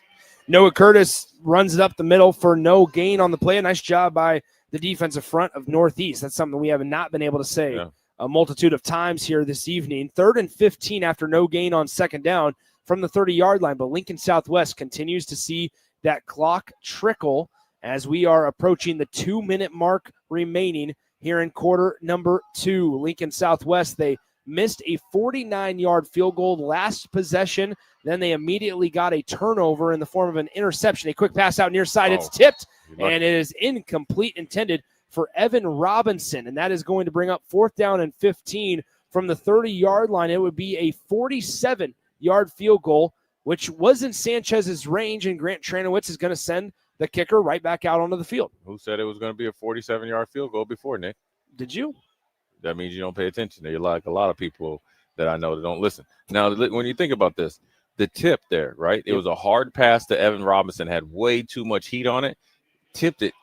They are lucky Tyron Buckley didn't have his head up, pick it. That would have been a pick 6. Next thing you know, you're striking up the band. It's a different ball game. 5 seconds on the play clock. They got to delay a game last time. They snap it with a couple of seconds to spare on this one. The kick is up, and it is no good, just off to the left. Ethan Sanchez had enough leg on that 47-yard attempt, unable to place it accurately. And so now Sanchez 0 for 2 on his field goal attempts, one from 47, the other from 49 yards out. But the turnover, the interception from Grant Matson does not come back to hurt Lincoln Northeast in the end in the form of a missed field goal. And so Lincoln Northeast, it's almost deja vu with 1:51 to play in the second quarter. They set up shop 1st and 10 at their own 20. I know it's going to be 30, 40 mile an hour winds on Saturday. But slowly but surely, when that field goal missed, I felt a little bit of winds of change coming through here, Nick. Northeast Rockets could really set this game off with a good drive. Quarterback keeper Matson, he goes nowhere. Short gain on the play, maybe of 1. Brings up 2nd down and 9. 1:41 to go in the second quarter. If you're Coach Boyd on the sideline, you're just trying to give your defense a little bit of a rest here. They've been on the field for what feels like the entirety of the second quarter. 1 minute and 27 seconds to play in the first half. Back to pass. It's Matson. He hauls it in on the right side. A nice completion, as I believe that was Montoya on the receiving end. That is Julian McDonald, number 9. Yeah, Julian McDonald did a really good job of beating, was it Prague off the press? A little bit of a quick slant, almost a la Michael Irvin. Really good job there. Fumble on the snap. It's tracked down by Matson, and a great job by him getting out of the pocket, making sure there was a receiver in the area, getting the ball past the original line of scrimmage, and throwing it away. A bad play that could have been 1,000 times worse. Nice decision-making by Madsen. Incomplete 2nd and 10. A heads-up play, and Johnny on the spot there by Madsen did a really good job of essentially perfecting the fumble technique or recovering the fumble and getting it out of bounds and not losing yards. 2nd down and 10 from their own 32. 1:11 to go in the first half. Looking deep, near side, intended for Hunter. It's tipped around, and it's going to hit the turf as it was Teague in coverage again. Alex Dawes was roving over from his safety position. Hunter, they're trying to get it into the hands of number 7 in white, Mike Hunter Jr. Yeah. However, just throwing it deep, not working so far. Yeah, they need to probably use some of the routes that they just ran with Julian McDonald, essentially a little bit of a quick slant or a delayed slant, get the ball in Mike Hunter Jr.'s hands because he is dangerous run after the catch. And now you're behind the schedule or behind the chains, which you haven't been pretty much for the last 2 or 3 drives there if you're Lincoln Northeast Rockets. 1:05 to go in the first half. It's 14-6. Lincoln Southwest out in front by 8 with just over 60 seconds to play in the second quarter. Watch out as there's a little bit of a pressure. The penalty flag is on the play, but a nice scramble by Madsen as he gets up near midfield. They're going to get a face mask on Lincoln Southwest way back at the 25-yard line. I think as defensive lineman. As one of the edge guys came off the side, off that right side of the offensive line, he swiped across the face of Grant Madsen, and it looked like he may have clipped the face mask. Didn't lock on by any means, but still clipped it, and it's going to be a first down nonetheless for Northeast. Yeah, is that added on after the run? I don't believe so. Yeah, it's not like the pros where you can either a 5-yard or 15-yard face mask. But we've seen that we're up at 7 penalties now for Southwest, right? And so this has always been their. Yeah, so they're gonna get illegal contact to the face. I told you. And so it'll be 15 yards. So on that one, it's going to be 15 yards after the play. Exactly. But you know what? We're at 7 penalties now for the Southwest Silverhawks. This is a huge penalty. This has kind of been their deal, their DNA, right? Very good-looking team, good, players all around, college players, but high penalties and the situational football and discipline has been very low. Less than a minute to go in the first half, 56 seconds exactly. They send a man in motion. Now they fake the handoff going up the middle. It's Madsen. And I think the reason that one was tacked on after the play was made was because it was unsportsmanlike conduct. I think if it was just a normal face mask penalty, which they would call it inadvertent, which would be a 5-yard penalty, it would not have been tacked on. But since it happened and it was a personal foul, it was tacked on after the play. Quick pass out near side. It's hauled in. Immediately getting hit is number 6, Braden Berry. A nice tackle made on the play by Micah Jessen in coverage. And it looks like Coach Boyd's going to burn the first timeout for the Rockets here with 26 seconds to go in the second quarter. 3rd and 3 coming up in just a moment. Let's pause 10 seconds for station identification. You're listening to High School Football on 93.7 The Ticket. This is Lincoln's home for sports talk on the FM dial. Also online at theticketfm.com. On the internet, KNTK FM Firth, 93.7 The Ticket. 28 seconds to go in the second quarter. It is 14-6. Lincoln Southwest leads by 8. Lincoln Northeast, though, trying to get some points before they go into the locker room for halftime. 28 seconds on the game clock. They're going to have 3rd and short coming up. If I'm Coach Trenowich, I'm really, I wouldn't say disappointed. Anytime you're winning the game, you're not, fully disappointed, but you're a little perturbed that you haven't been able to blow this game open. You've been able to run the ball at will. Any play that you've called, you've been essentially successful. You kind of got maybe over your skis a little bit, tried to pass. Now you're on the men and on the defense now with the Northeast offense that have shown the ability to move the ball at will. You don't want to go into halftime with this game. Pass out far side is hauled in by Hunter. Madsen took a huge hit to the head. Number 58 from Southwest Silverhawks. He was finishing the play. That's old school Nathan Hill, who's been pretty active every game that we've played. He got a big hit on the quarterback there. 1st and 10, though, after the completion to Hunter on the right side. The clock is running. 15 seconds on the game clock. Back to pass. Madsen, pass left side. It's through the hands of the intended receiver as that was intended for Quincy Montoya.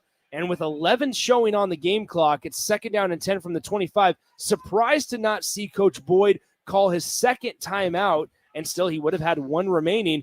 After that first down call, settle down, kind of plan out the next couple of plays. And instead now you have 11 seconds to get 25 yards, 2 timeouts though. So right now you got to make sure the field goal team is ready. You're trying to get a quick play, so a quick hitch or a slant if you have that open, and get it in the middle of the field for an easier field goal attempt. The snap back, they turn, they hand it off. Here's the carry on second and 10. He gets it inside the 20-yard line with 5 seconds on the game clock, and it's going to be down at the 14. And so a nice gain of 11 yards there on second down, and they burn their second timeout due to the Lincoln Northeast Rockets. Yeah, right now I don't think you have any option if you're Coach Boyd other than to kick the field goal. I mean, you could go for it because you're here to win, right? You know you're not going to get the ball starting in the second half, but you got to think players, not plays, when you get to the red zone. They have some pretty impressive players. You haven't been able to get Mike Hunter Jr. going, but eventually, you can see him getting started. They do have the kicking unit come out, I think, with the T.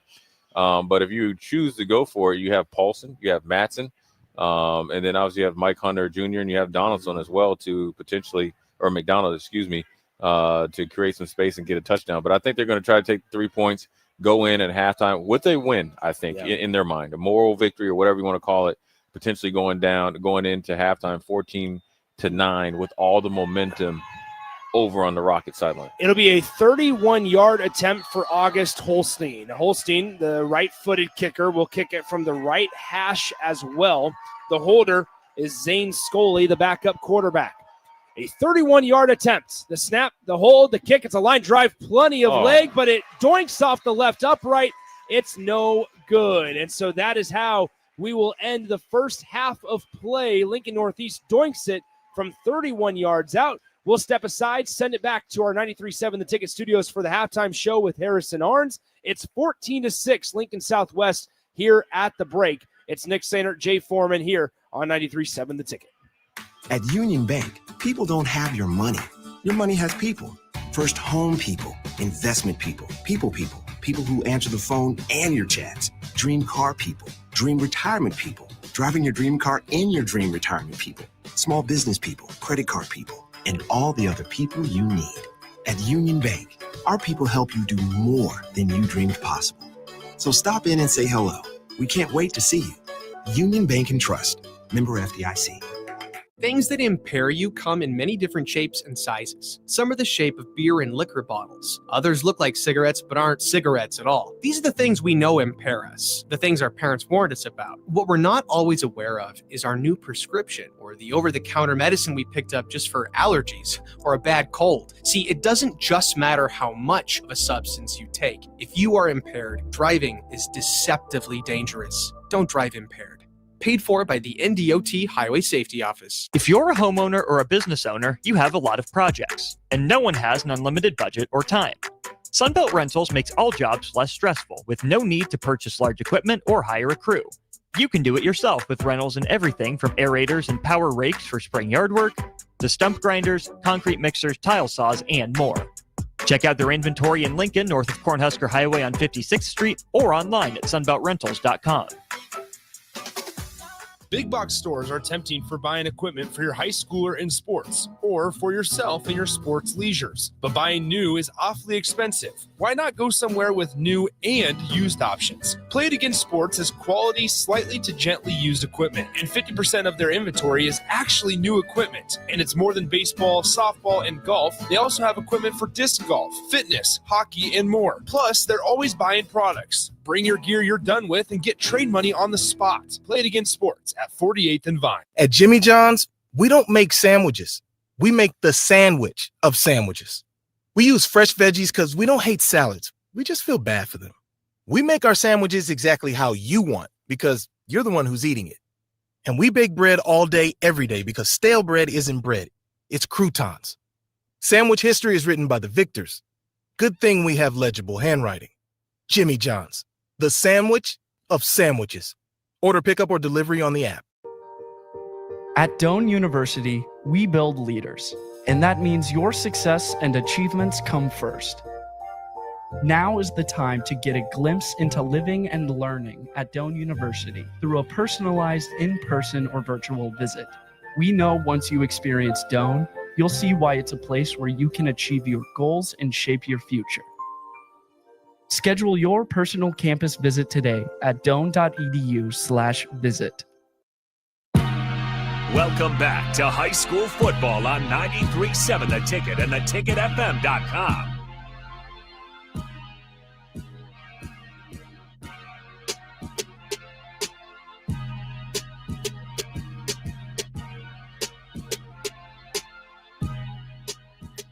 All right, welcome in to the 93.7 Ticket Studios. Harrison Arns back here at 1040 O Street on the corner. And we got Nick Sander, Jay Foreman down there for the Lincoln Northeast, Lincoln Southwest game. And at half, after a doinked field goal by Lincoln Northeast, it is 6-14. Currently in Lincoln Southwest, who is 1-4 heading into this game, looking really good. Running the ball. I got it on the TV up here at the studio.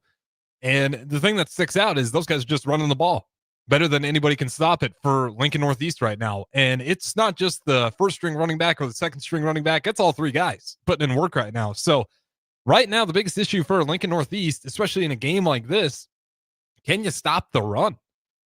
They really did a good job, Lincoln Southwest, at that, about using the run game to not only get that first lead, put Lincoln Northeast in a little bit of a pressure spot where they responded quickly to tie it up 7-6 because they did miss that PAT attempt. But after that, Lincoln Southwest doesn't change what they did in that first drive. They go back to running the ball methodically down the field. And so far, it's played really great dividends for them. Again, it is 14-6. Lincoln Northeast has some catching up to do, down by 8 points right now to Lincoln Southwest. Some other games going on right now, at least the ones that I have current live scores for. You do got Platteview and Gretna East. Gretna East leading at 28-7 in that second quarter. And I'm looking for some other scores here. Waiting for the guys to give the updates here, as I know we got plenty of games going on. I believe there's like 15 high school games going on. We got another one just coming in here. Sandhills Thedford leading Brady 30-8 at the half as well. And I should mention that 28-7 score with Gretna East leading Platteview. That one is coming to the end of the second quarter. And if I get some more scores in here, if they keep this thing updated for me, I'll give you the rest as they come. But in other news, you got NFL going on as well. And congratulations to everybody who has Christian McCaffrey on their fantasy football roster. Great start for you guys, as he is an electric performance. He's got 10 carries, 29 yards, but a touchdown already. Mac Jones playing pretty good ball, 12 for 15, 147 yards and 2 touchdowns. Really good work there. Matthew Stafford, 5 for 9, 41 yards. And the 49ers leading the Los Angeles Rams 14-0. Both teams 3-1 in this matchup. So both looking solid walking into this one. Can you avoid that second loss? And then later this week, you got, let me get off the San Francisco 49ers schedule. Big games in the NFL this weekend is what I meant to say. You do got some good ones going on for sure. The Commanders-Chargers is interesting. I know the Commanders haven't maybe been the flashiest team. They are solid, though, at 2-2. And the Chargers are looking for a get-right game after their tough loss last week. You also have Broncos-Eagles. I don't know if you're expecting a lot in that one. Buccaneers-Seahawks could be pretty exciting. And then, I'll be honest, there's not a ton of great games on the slate this weekend because your Sunday night, or your Monday game is going to be Chiefs-Jaguars, which maybe that could be interesting. The Chiefs haven't looked as strong as they have in years past, and the Jaguars are actually looking better than I think most people anticipated for. Other games on the slate that you might want to tune into, I said it, Buccaneers, Seahawks. Texans just looking to get right. They got the Ravens. Bengals just trying to survive at home. They got the Lions, Patriots, Bills. Cardinals looking to get right. They got the Titans. And then Raiders, Colts. And Cowboys, Jets, Vikings, Browns. You're looking for the toilet bowl game, Giants, Saints. Now, Jackson Dart did look good in his debut for the Giants, but both those teams are trying to get right. The Giants finally did it last week. Can they continue it with the rookie quarterback?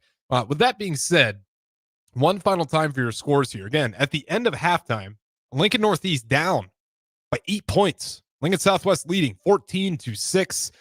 Gretna East 28-7 over Platteview. And then Sandhill, Thedford over Brady, 30-8 at halftime.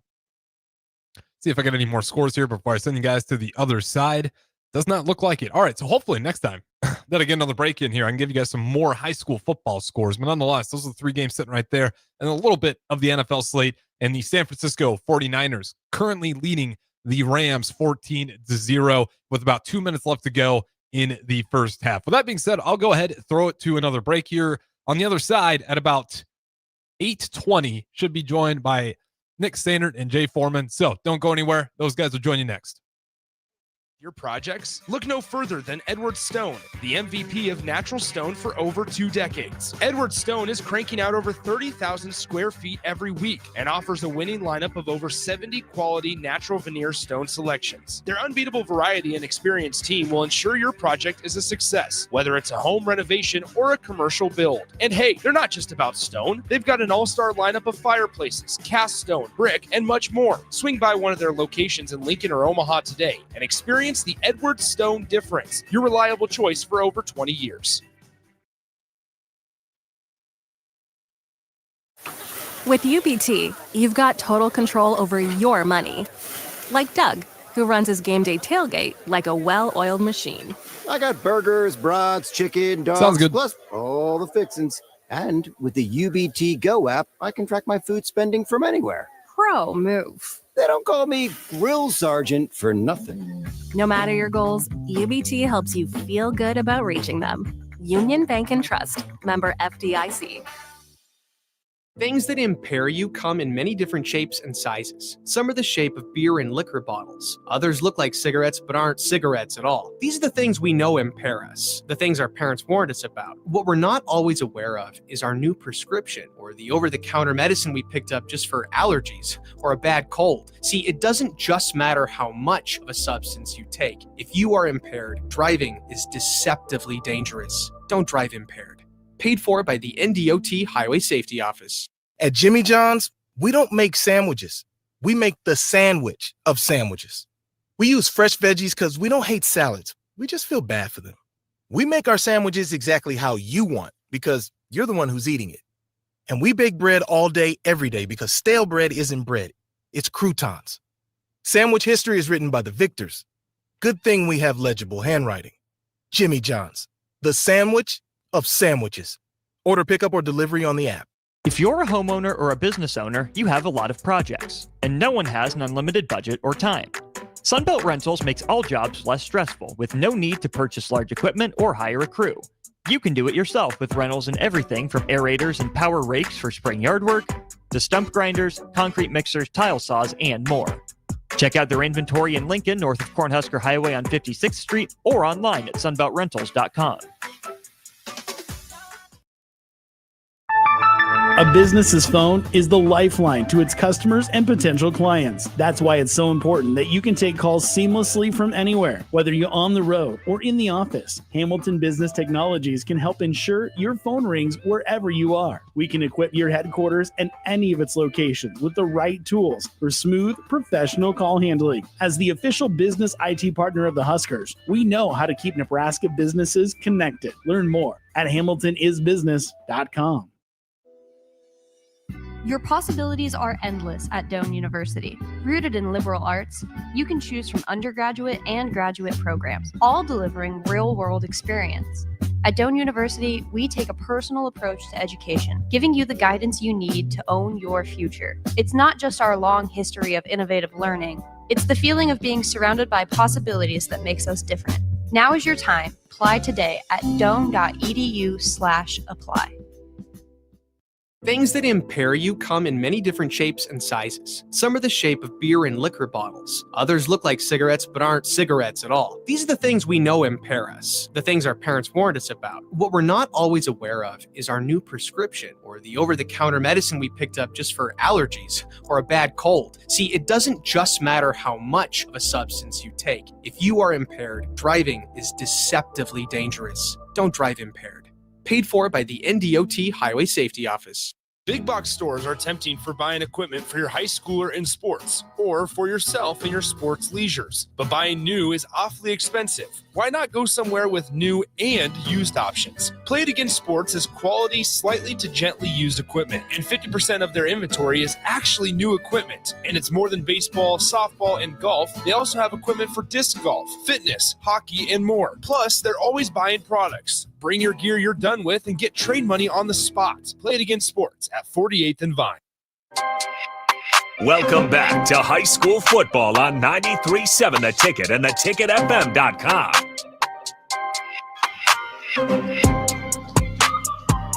Welcome back to Seacrest Field. Your score at the break: Lincoln Southwest leads Lincoln Northeast 14-6. Nick Sainert alongside Jay Foreman with you here at Seacrest Field. Thanks to Harrison Arns back in our 93.7 The Ticket studios for the halftime show. We are getting ready for, we're still about 10 minutes or so from kicking things off here in quarter number 3. But Jay, when you look at the happenings of that first quarter, I think on one side, if you're Lincoln Southwest, you're sitting there saying, you know what, we left a lot out there on the field. There was multiple drives, especially to end the second quarter there, the last 2 drives.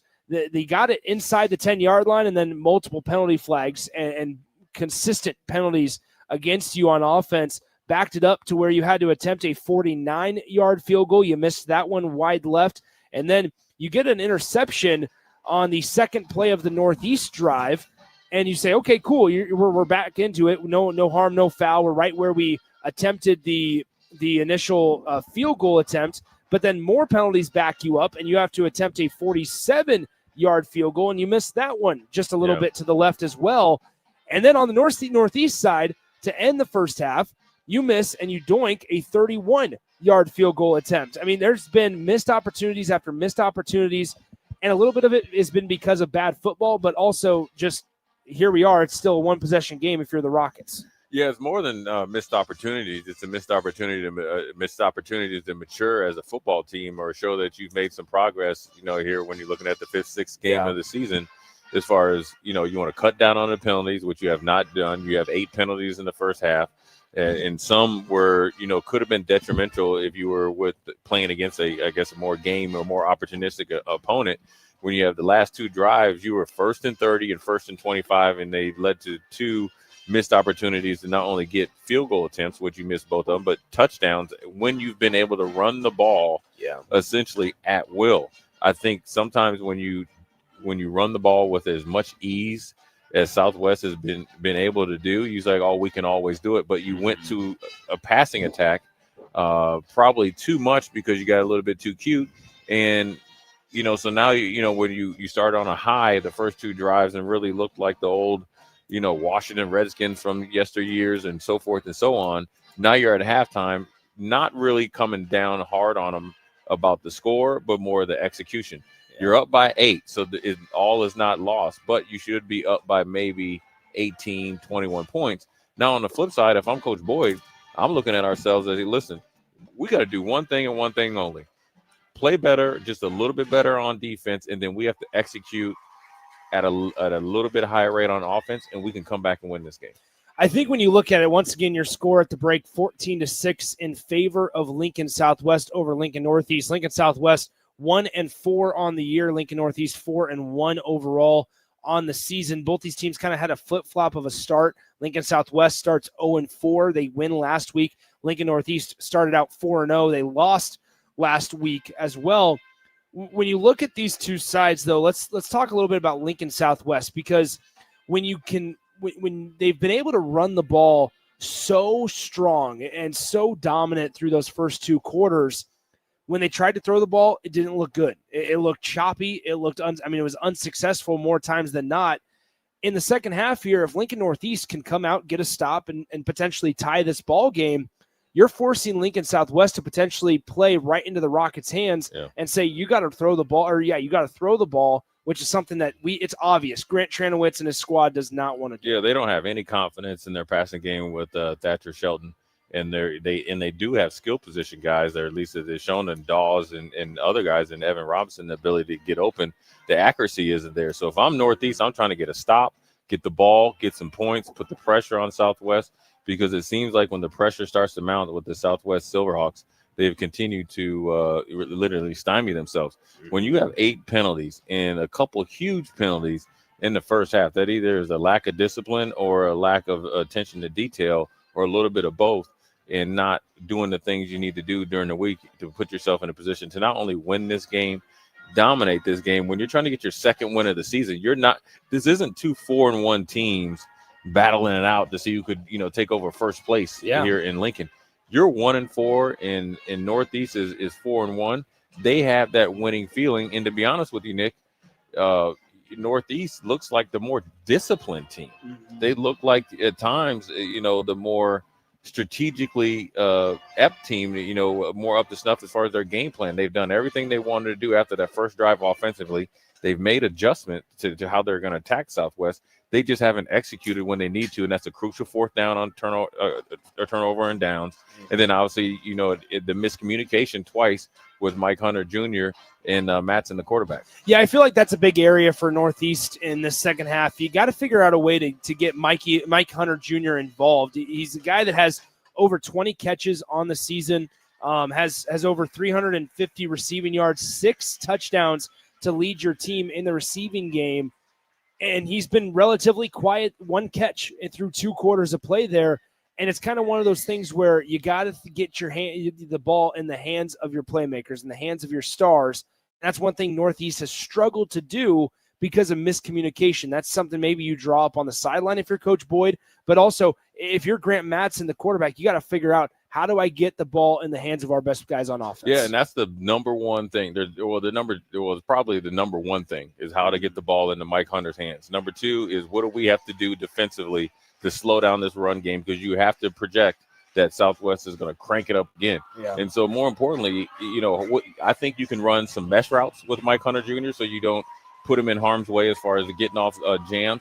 I think you can move him in formations. You could maybe mix in that outside stretch, which you got, you made a ton of yards with Paulson, going around the edge, and one was a 30-some yard touchdown. So I think you got to find different ways to get Mike Hunter Jr. going, especially early in the second half, no matter what happens the first series on defense. I thought it was really impressive job by Northeast with their defense that was on the field for over 75% of that second quarter.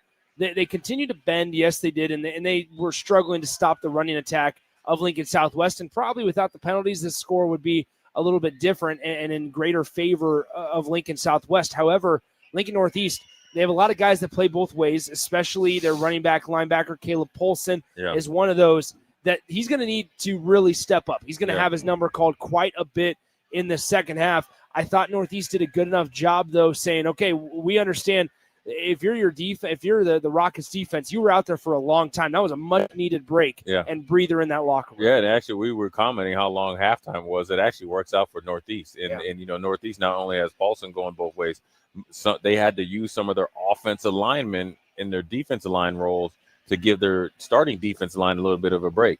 Now, when you think about that, though, Nick, right, that maybe led to the lack of execution for that Northeast Rockets offense late in the first half.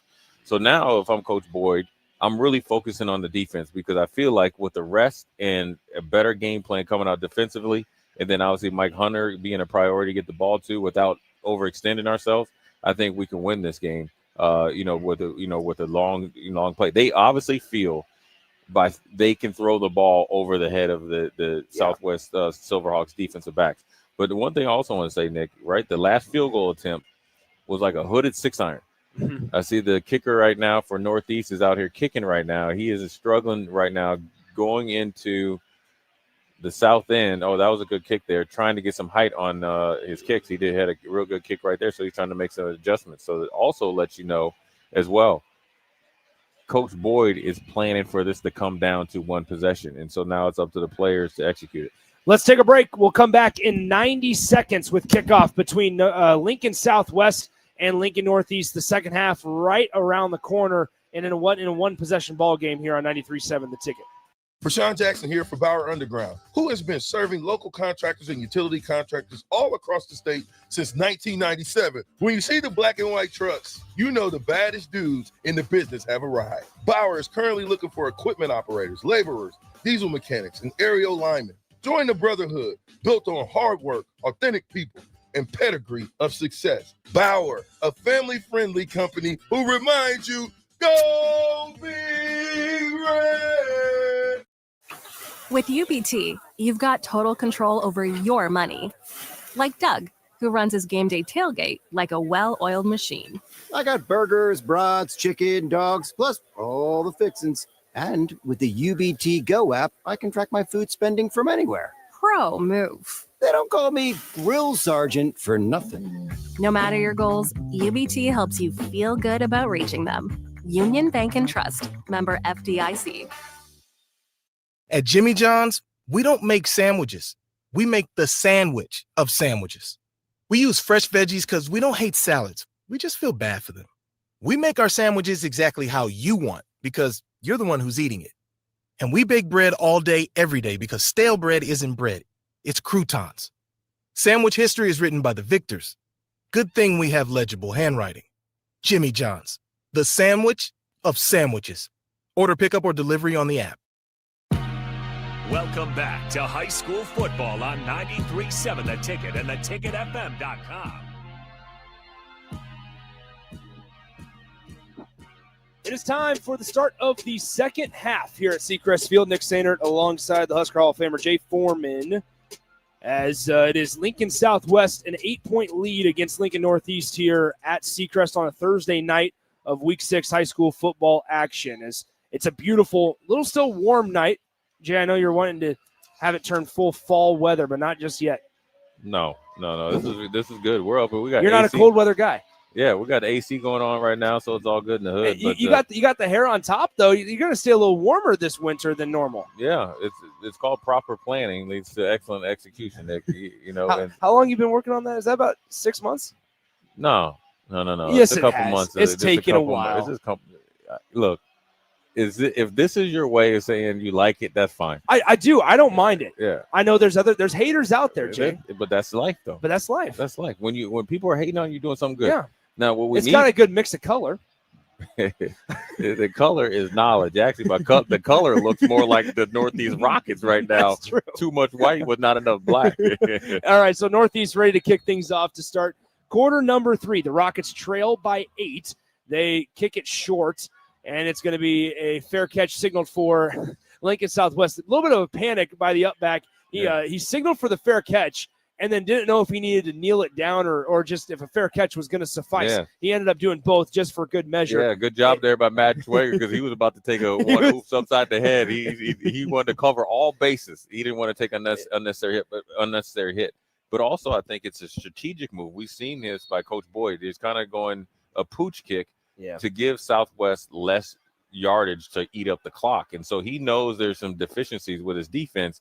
Now he's just hoping for one stop, get the ball back, potentially tie the game up, and then you got a whole new ball game. So it's 1st and 10 from their own 27-yard line. They hand it off. Luke Mitchell up the left side, bounces outside the hash marks, and just kind of lunges forward across the 30-yard line for a gain of 4 on first down. And so a good job there in comparison to what we saw in the first half from the Rockets front 7. A nice job there getting them for a gain stopping him for just a gain of 4 yards, 2nd down and 6 coming up. We've seen this over the season here with Southwest. Is like you'll have Noah Curtis doing well, Luke Mitchell doing well, and then poof, they're gone for a quarter and a half. Here's Luke Mitchell to start the second half. But also you want to look at it. I think Coach Boyd and the defensive staff is like, we are waiting for Southwest to implode and then take advantage. 2nd down and 6. They turn, handed off Mitchell, left side just following his blocker, spun around at the first down marker. And it's going to be a first down just shy of the 40-yard line. A nice little gain of about 7 yards on 2nd down. And that's going to be 1st and 10 from the 37. Yeah, they are really running behind Cole Nelson over there, the big left tackle. And he switches over to right tackle right now. And they are finding some easy work over there. They're running a little bit of a delayed counter back to the left side, and it's 2 carries for over 11 yards. Here they hand it off again. 3rd straight play, 3rd straight carry for Luke Mitchell, and he's off to the races. Across the 40, across the 30, inside the 20. It's a foot race to the corner of the end zone. He's pushed out of bounds inside the 5. He's just shy of the pylon at the 2-yard line, and that's another big gain on first down and on the ground by Luke Mitchell. Yeah, explosive play in the run game is really is two gut punches, and obviously Southwest has been able to do that at times in the first half and starting the second half, going right back to what worked easily in the first half. Really good vision there by Luke Mitchell. Counter to the right, cut it back left, almost went to the house. I'm sure he'll be rewarded right now with probably that toss ISO up the middle, led by number 14, Owen Helkin, the 6', 180-pound fullback linebacker. It's a gain of 65 on first down. They hand it off. Touchdown as Luke Mitchell strolls in untouched right up the middle. And Lincoln Southwest comes out of the locker room at the half, and they put a touchdown on the board. It takes them just 4 plays. They go 77 yards, and they find pay dirt to extend their lead to 20-6. Yeah, I mean, right there, that's what we saw in the first quarter, the first 2 drives there by Southwest. It was essentially up and down the field with ease in the running attack. Any play that they called was definitely 8 yards in plus. And obviously you had the big run there by Mitchell, which is a byproduct of going back to the run. So that 20-minute break really probably allowed Southwest Silverhawks players and coaches to reset and get back to what works. And I'm sure the coaches up here really emphasized, the coach trainer was that we got to get back to the running attack because our offensive passing attack has not matured at this point in the season. 10:47 to go in the third quarter. Southwest leads at 21-6. We'll step aside, come back in 30 quick seconds here on 93.7 The Ticket. Big with your projects? Look no further than Edward Stone, the MVP of natural stone for over 2 decades. Edward Stone is cranking out over 30,000 square feet every week and offers a winning lineup of over 70 quality natural veneer stone selections. Their unbeatable variety and experienced team will ensure your project is a success, whether it's a home renovation or a commercial build. And hey, they're not just about stone. They've got an all-star lineup of fireplaces, cast stone, brick, and much more. Swing by one of their locations in Lincoln or Omaha today and experience the Edward Stone difference, your reliable choice for over 20 years. Now back to high school football on 93.7 The Ticket and theticketfm.com.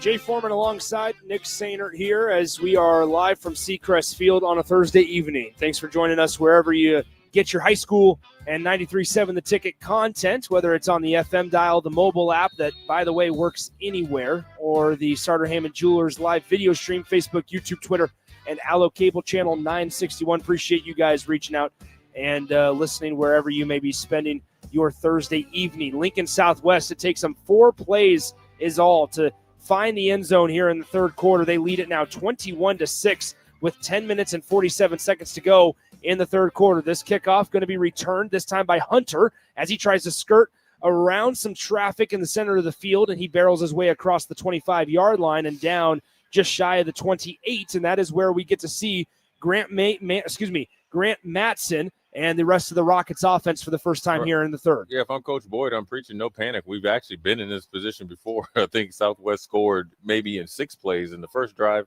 in the first quarter, and they scored in 4 here in the beginning of the second half. But obviously we need to get back on rhythm. We need to execute. We're well rested. There's no reason to panic. But I also like that physical return there by Mike Hunter Jr. to get added yards. And so now you got a lot of time, 22 minutes left, and it's a lot of time in high school football. 2 wideouts each side. Matson in the shotgun. They send a man in motion, and that is Braden Berry from right to left. They take the snap. They turn, hand it off. Here's Polson. He skirts through the hole and gets leveled by the linebacker. That's number 45 for the Silverhawks defensively. Colton Hoy, the junior, came in and laid the wood on Polson, and it's going to be a short gain of 2 yards up to the 29. Yeah, Polson got to run with his pads down a little bit because 44 and 45 are bringing the heat tonight. Good tackle there by Hoy. Shotgun snap, back to pass. Matson, he's going to get swallowed up in the backfield and dropped for a sack as a quartet of Lincoln Southwest defensive linemen in on the stop and in on the sack, as it was led by number 6, Evan Robinson, as well as I believe Rathbun was in there, and number 50, that is for the Silverhawks defense, Hunter Christensen, the 3 of those in on the stop. Yeah, it looked like the whole defensive line met at the quarterback, and so now if you're Lincoln Northeast, number one, if you're Coach Boyd, you don't like being at 3rd 15. You're way behind the chains and behind schedule. More importantly, you haven't ate up any time off the clock. So this is reminiscent of the first drive for Northeast versus the second, third, and fourth drives in the first half. As Jay mentioned, 3rd and 15 with 2 on the play clock. They snap it. Back to pass Matson. Quick pass right side. It's hauled in just inside the hash marks. He's able to have a little bit of running room here. He barrels and lowers his shoulder just shy of the 35-yard line. That's Mike Hunter Jr. First time, or rather second time, we've called his name on the receiving end of a pass. The first time he's been able to get close to the first down marker there. It looks like we do have a penalty marker on the play. It's going to be an illegal shift against Lincoln Northeast. And so this one, we'll see if Grant Tranowitz wants to accept this penalty and force him to re-snap third down. I think they will force him to retry third down. So it looks like Northeast and Coach Boyd over there on that far sideline was going to go for it on 4th and short. But instead, after the illegal shift, it's going to be for third down and 20. Yeah, I mean, it was a positive play there. You accomplished 2 things there, right? You had an explosive play in the passing game, and then you got the ball to your Mr. Everything and Michael Hunter Jr. So now you're really, I guess I'll say behind the 8 ball here, probably 4th, or it should be 3rd and 20. Okay, yeah, 3rd and 20. You're backed up in your own kind of red zone or negative red zone. There's not a lot of plays in your play sheet to get the 20 yards. So now you're trying to get the ball in space, right? That's either created by formation or motion or a shift to your playmaker, and that would probably either be McDonald or, obviously, more importantly, Mike Hunter Jr. But it's got to be a quick pass. You can't drop back, because we've seen this Southwest defensive line really crank up the pressure here early in the second half. 9:02 to go in the third quarter. It's 21-6 Lincoln Southwest. Rockets have the football, working from the south end zone to the north end zone here at Seacrest Field. Quick pass out right side. It's hauled in by the tight end. This is Liam Gallagher. Yeah. And he gets to near the original line of scrimmage. He gets a couple yards shy. It's a gain of 8 on third down and long, and so it's now going to force a punt. And this worked right into the hands of Lincoln Southwest. Yeah, this is what you'd like to see from Coach Tranowitz in the Southwest Silverhawks. You'd like to see this at the end of the first half to try to really blow the game open and then come in the second half and put the nail in the coffin. But it's never too late to execute. Now they have a wounded Northeast Rockets defense looking to come back on the field after you just got ran through by the Southwest Silverhawks running attack. A nice punt. It's going to sky itself over across the 40-yard line of Lincoln Southwest, and it's hauled in at the 36-yard line by the return man. And that is where Lincoln Southwest will start their possession up 21-6 as they can really try to create some separation between the two sides. Lincoln Southwest dominant up front in the trenches on both sides of the ball, but especially on the offense. Yeah, especially on the offensive line. And if they're able to get another score, even if Northeast is able to answer with some scores, Southwest feels like they can lean on that running attack and eat up the clock. So now it's imperative for this Northeast defense to really band together and get a stop. Now they've added some size there, but they got to execute a little bit better. Nick, one thing I'm seeing Northeast has guys in position to make plays. They just got to make them because this is a pretty good offensive line by the Southwest Silverhawks tonight. They hand it off. Here is Emmett Sanchez. Sanchez, the senior, 5'7", running back, 180 pounds. Not a whole lot of size to Sanchez's frame, but he's had a really nice day so far. He gets a gain of 2.5 or so up to the 39-yard line. This is a Southwest team. They lost the opening game of the season in close fashion. We saw it in person with our own 2 eyes, 14-10 to North Star. They followed that up with a 26-9 loss to Southeast. Once again, the scoreboard, it showed that it was a lot farther than what it really felt like as Sanchez carries this on second down, and there's going to be a penalty flag on the play. But I remember sitting there saying, Lincoln Southwest just a few plays away, and I know fans hate to hear that. They follow that up with a 23-12 loss to Papio. They lose to Lincoln East 20-0.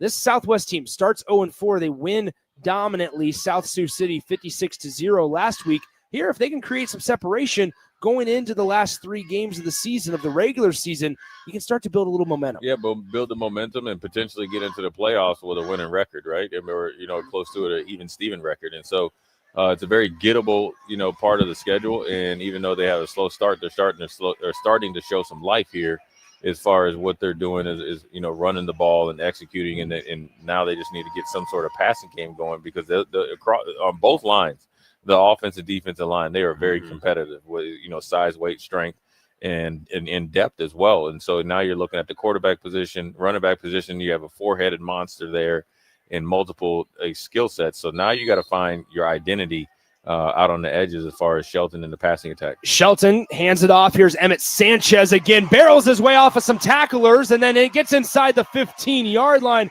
He should have been tackled way back at the 35-yard line, somehow spun his way out of traffic, and he gets inside the 15-yard line and down at the 13. It's a gain of 30 on first down and 10 from the 13-yard line coming up. This is a tricky part here for the Northeast Rockets, defense and defensive line and defensive players is that, you start looking at the clock, you start looking at the results, you start turning down hits, you start to wonder, okay, how fast can this game go, and kind of wave the white flag. But when Coach Boyd and the staff is trying to build something here, they want to see, more importantly, the effort, right? They want to see the continuous effort and the willingness to compete. Now, the good thing for them is it seems like Southwest will always allow you to get back in the game. Yeah. Okay. Emmett Sanchez runs it on first down. He gets inside the 5, but there's a penalty flag on the play, as Jay was about kind of saying. Southwest lets you back in with some penalties. My man Sam Watson has the old palms up there. Like that wasn't holding. Yes, it was, my friend. It was holding then. It was holding in the second quarter and in the first quarter. But more importantly, for Northeast, this is a tricky part where you preach you got to compete.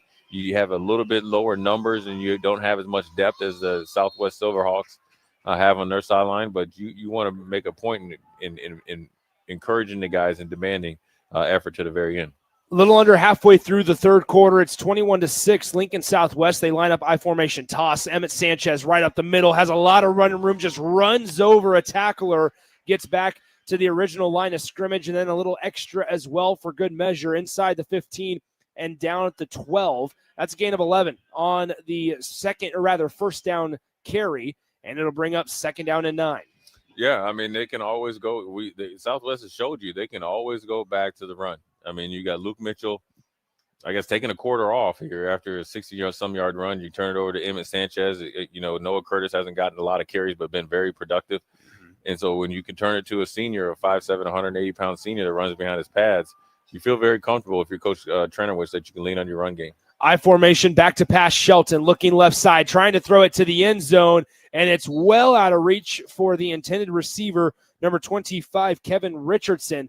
He was playing a little bit of a hand tag with the defensive back in coverage, number 4, Zane Scully, but nonetheless, no whistle, no flag, and it's going to fall incomplete. 3rd and 9 coming up for Lincoln Southwest. Jay, as a defender, is there anything more disrespectful, demoralizing when you as a defender know that the opponent feels like, okay, we can run it down their throats anytime we want? Yeah, well, I've never been a part of a defense like that, but I hate for these kids to be out there because I know they've came a long way and they might not be skilled enough to compete, but that was a big hit there by number 1.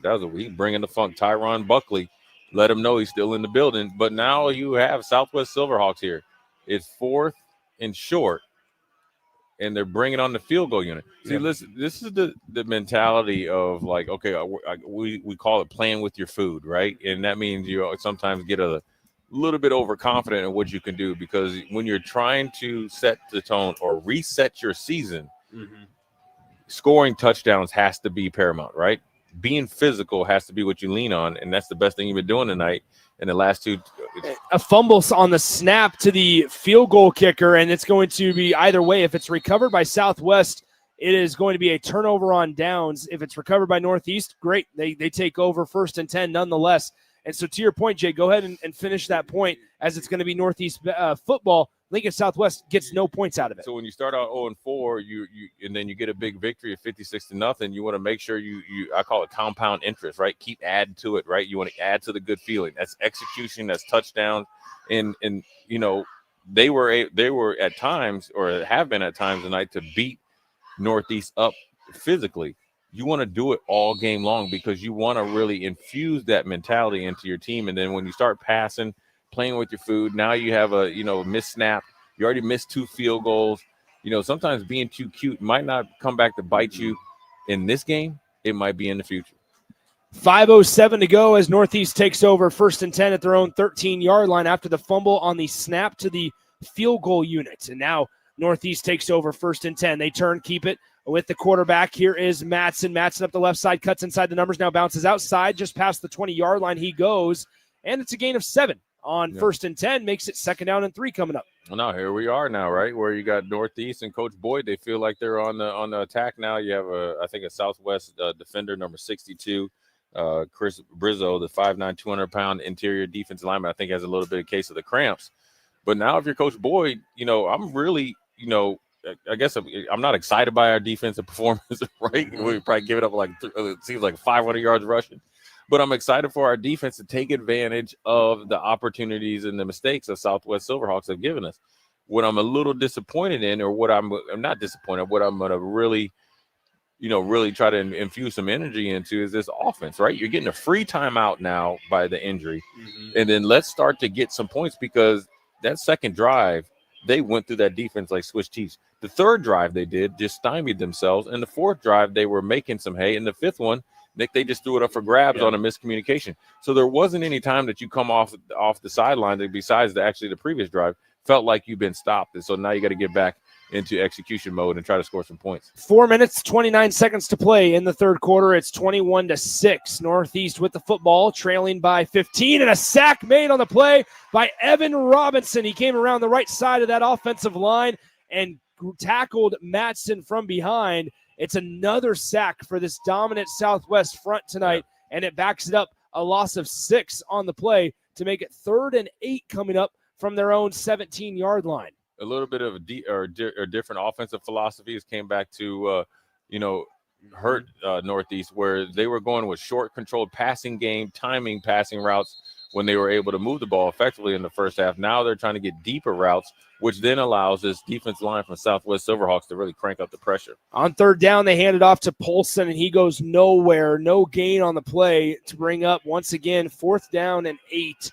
And Northeast going to have to punt it right back to the Silverhawks offense. And one thing I will say, Jay, is Northeast, the entire game, when they've had to punt it, it's been deep in their own territory. And so hasn't given Northeast a real good chance to reverse the field on Lincoln Southwest. Much of this game has been played on the 40-yard line of Lincoln Southwest and in plus territory. For the Silverhawks, it's really put Northeast on their heels. And like we've said time and time again, as there's about to be a delay of game here on the Rockets, as we've said time and time again, the Rockets are the beneficiaries to this point through 2.5 or a little bit more than 2.5 quarters of play of where Southwest mistakes are allowing to keep Northeast in this game. It's only a 15-point margin or so, but with that 21-6, this score feels a lot more lopsided because of all the missed opportunities Southwest has had. They're going to have to punt this one from their own end zone. It's a good snap.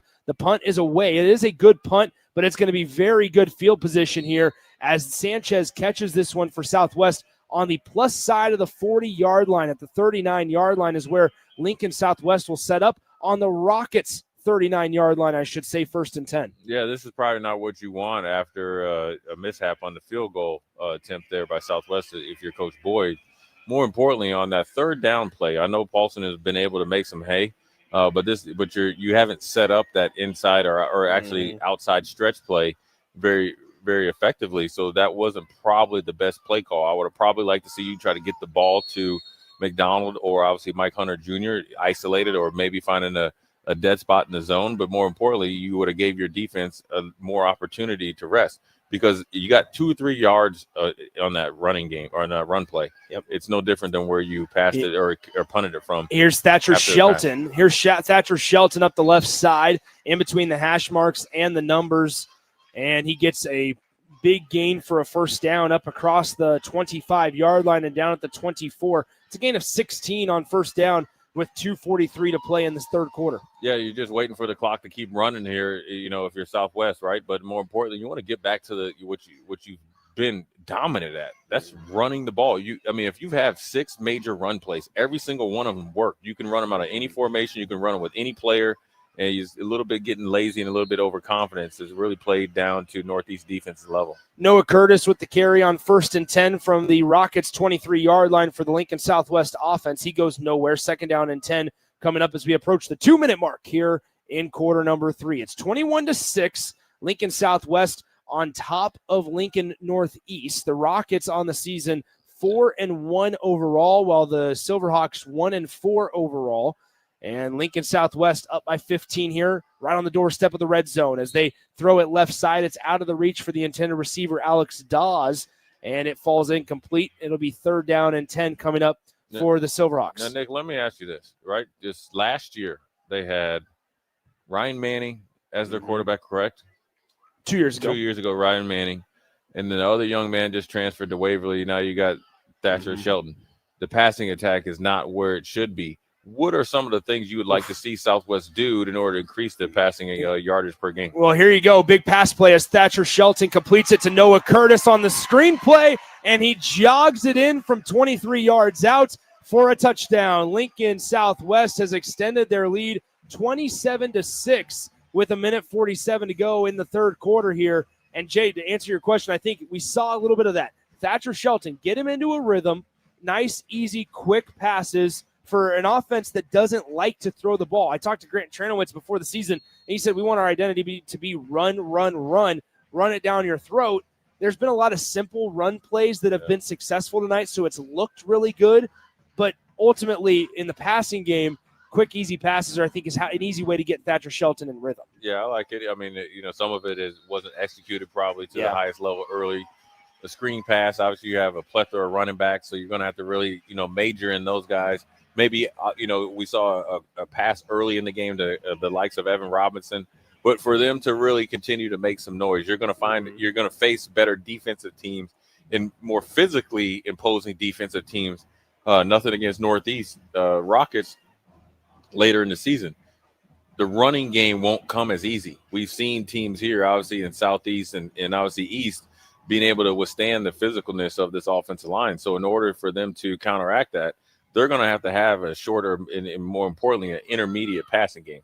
That's got to be paramount. And to be honest with you, Nick, if they're able to kind of get a stop and maybe get another score, even though it would extend the game, I have to get in-game reps. I have to get Shelton, who essentially is going to be your quarterback for the next 2.5 years, going in as far as the passing game, both by experience, but then also more importantly by execution. 1:47 to go in the third quarter. Lincoln Southwest will kick it off to Lincoln Northeast here. Northeast defending that south end zone here. They'll head towards the north side of Seacrest Field. Temperatures still in the lower 80s here at Seacrest on a Thursday night in October. 1:47 to play in the third quarter. Your new score, Lincoln Southwest leads at 28-6 as Ethan Sanchez will be the kickoff specialist here. 2 returners back for the Rockets in white and head coach Javante Boyd. Here we go. As with 28-6 showing on the scoreboard, Mike Hunter Jr. will field it at the 2-yard line. He'll reverse the field, run it to the right side, now cuts up the center of the field and gets strong-armed and thrown down shy of the 20-yard line at the 18-yard line. And that's where, once again, we see this Rockets offense set up shop, who an offense has not taken a snap on the plus side of the 50-yard line here in the second half, have had opportunities, just haven't been able to execute. Yeah, so you got to really calm down. Obviously, you're down by 22 points, 3 scores. And so you got to find what you did well in that second drive and the third drive, more importantly, what plays does Madsen and company feel comfortable executing against this energized and obviously well-rested Southwest Silverhawks defense. 1:40 to go in the third quarter of action. Still time for the Rockets to maybe put a couple of drives together and give their defense a breather on that sideline, which I'm sure is something they're pleading for their offense to do. Ill-advised snap. It's caught by Madsen, and he just has to dive forward for a few, maybe gets back to the original line of scrimmage. While we have a pause in the action, let's pause 10 seconds for station identification here on 93.7 The Ticket. This is Lincoln's home for sports talk on the FM dial. Also online at theticketfm.com. On the internet, KNTK FM Firth, 93.7 The Ticket. Nick Sandert alongside Jay Foreman ahead of 2nd down and 9 for Lincoln Northeast. Appreciate you guys listening wherever you may be here on a Thursday night. Madsen back to pass. A pass is hauled in, now dropped. Intended for Mike Hunter Jr.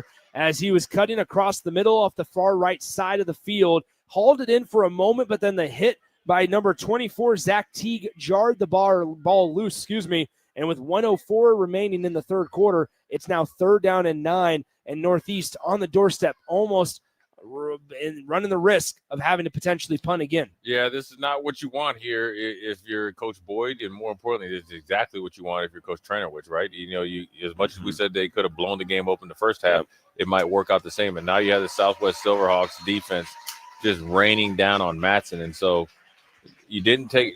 I think the biggest problem with Northeast right now is that they got sometimes, whether it's the players or coaches, these big games kind of change how you operate. Right, we saw at the end of the first half where you go into halftime with a timeout in your back pocket. You could have got 2 more plays potentially, which could have led to a touchdown. Right, you saw the different play calling in the style of offense versus the second and third drive.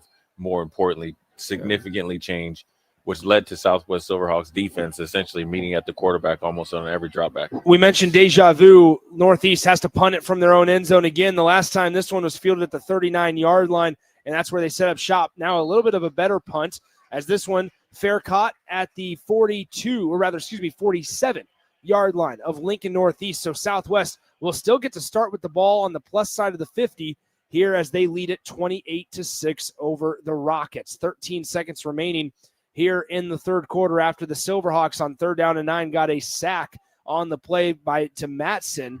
And Evan Robinson was the first Silverhawk in on the stop on that 3rd down defensive play. And so that forced the Rockets punt with 13 seconds to go in the third quarter. 28-6 is your score. Nick Sainert alongside Jay Foreman, Harrison Arns back in our 93.7 The Ticket Studios. Make sure you stay tuned after we are done here in a little while. We still got a full quarter of football to play, but late night in Lincoln with DP is coming up after this. Here as a run on 1st down, Emmett Sanchez just barrels his way, continues to run through the gaping holes of that Rockets defense, and that'll take it up to the 35-yard line. It's a 1st down, and the clock will run out on quarter number 3. A third quarter, that was all Lincoln Southwest. Northeast struggled to even get a snap on the plus side of the 50. Not a single snap recorded farther than on the 30-yard line in that third quarter action. And so we turn to the final period of play. 28-6, Lincoln Southwest leads it here on 93.7 The Ticket. With UBT, you've got total control over your money. Like Doug, who runs his game day tailgate like a well-oiled machine. I got burgers, brats, chicken, dogs, plus all the fixins. And with the UBT Go app, I can track my food spending from anywhere. Pro move. They don't call me Grill Sergeant for nothing. No matter your goals, UBT helps you feel good about reaching them. Union Bank and Trust. Member FDIC. Ready to score big with your projects? Look no further than Edward Stone, the MVP of natural stone for over 2 decades. Edward Stone is cranking out over 30,000 square feet every week and offers a winning lineup of over 70 quality natural veneer stone selections. Their unbeatable variety and experienced team will ensure your project is a success, whether it's a home renovation or a commercial build. And hey, they're not just about stone. They've got an all-star lineup of fireplaces, cast stone, brick, and much more. Swing by one of their locations in Lincoln or Omaha today and experience the Edward Stone difference, your reliable choice for over 20 years. Now back to high school football on 93.7 The Ticket and theticketfm.com. 1st and 10, and it's a run by Emmett Sanchez up the left side. Gets a couple of yards up to the 32-yard line of Lincoln Northeast. It's going to bring up 2nd down and 7. Now, once again, as they'll send it I formation. Sanchez still the running back in the backfield, and we have a whistle, and it looks like they're going to have to get Sanchez to remove his towel off the turf. He took it out of his belt loop and just chucked it to the left side. It was still pretty significantly in the field of play, and so the official, the white cap, decided to blow the play dead and say, we got to pick that laundry up off the field. 2nd down and 7 coming up from the 32-yard line. 11.5 to go in the ball game. The Silverhawks lead it 28-6. They hand it off. Sanchez bursts up the middle, has a 1st down and more across the 25-yard line down at the 22, and move the chains yet again on a 10-yard run by Emmett Sanchez, who is getting some valuable time. I came into this game, Jay, we talked about it. Luke Mitchell, Noah Curtis, we know those 2 guys were going to get some significant amount of carries.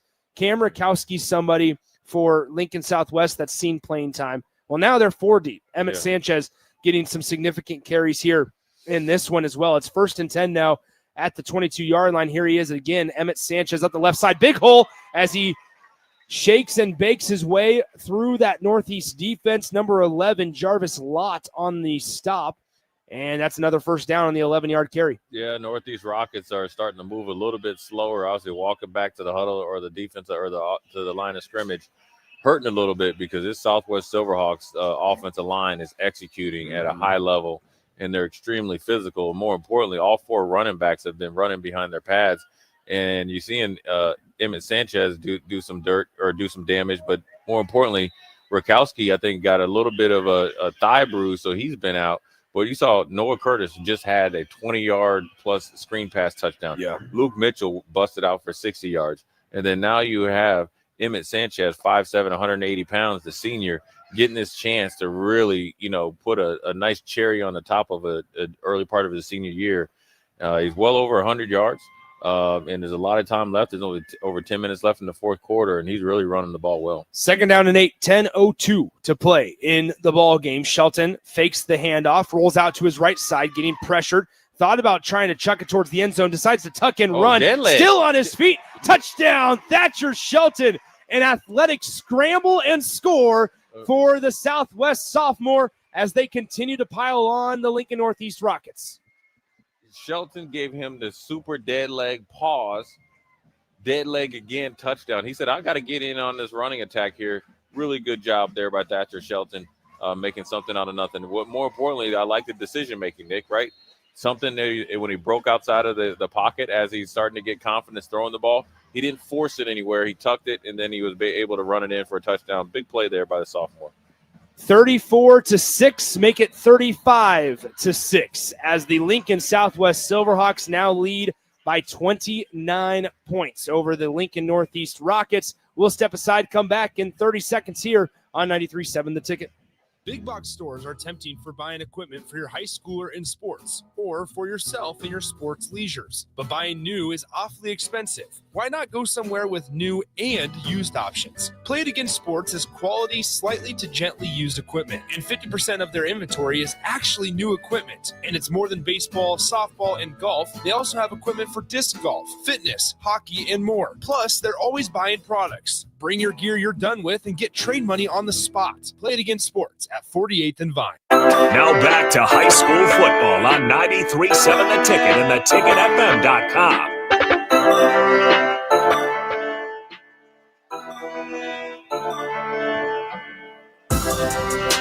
Welcome back into Seacrest Field. Nick Sainert alongside Jay Foreman. Harrison Arns back in our 93.7 The Ticket studios, 1040 O Street. Appreciate him for hanging out with us on a Thursday evening. 9:53 remains in the ball game, and Lincoln Southwest has broke this one open. They lead it 35-6 as they will now kick it towards the north end zone here at Seacrest Field. No game on the station tomorrow, just because the city of Lincoln for Class A and B has no games scheduled in the evening here in the capital city. Teams are obviously playing. A lot of them are on the road.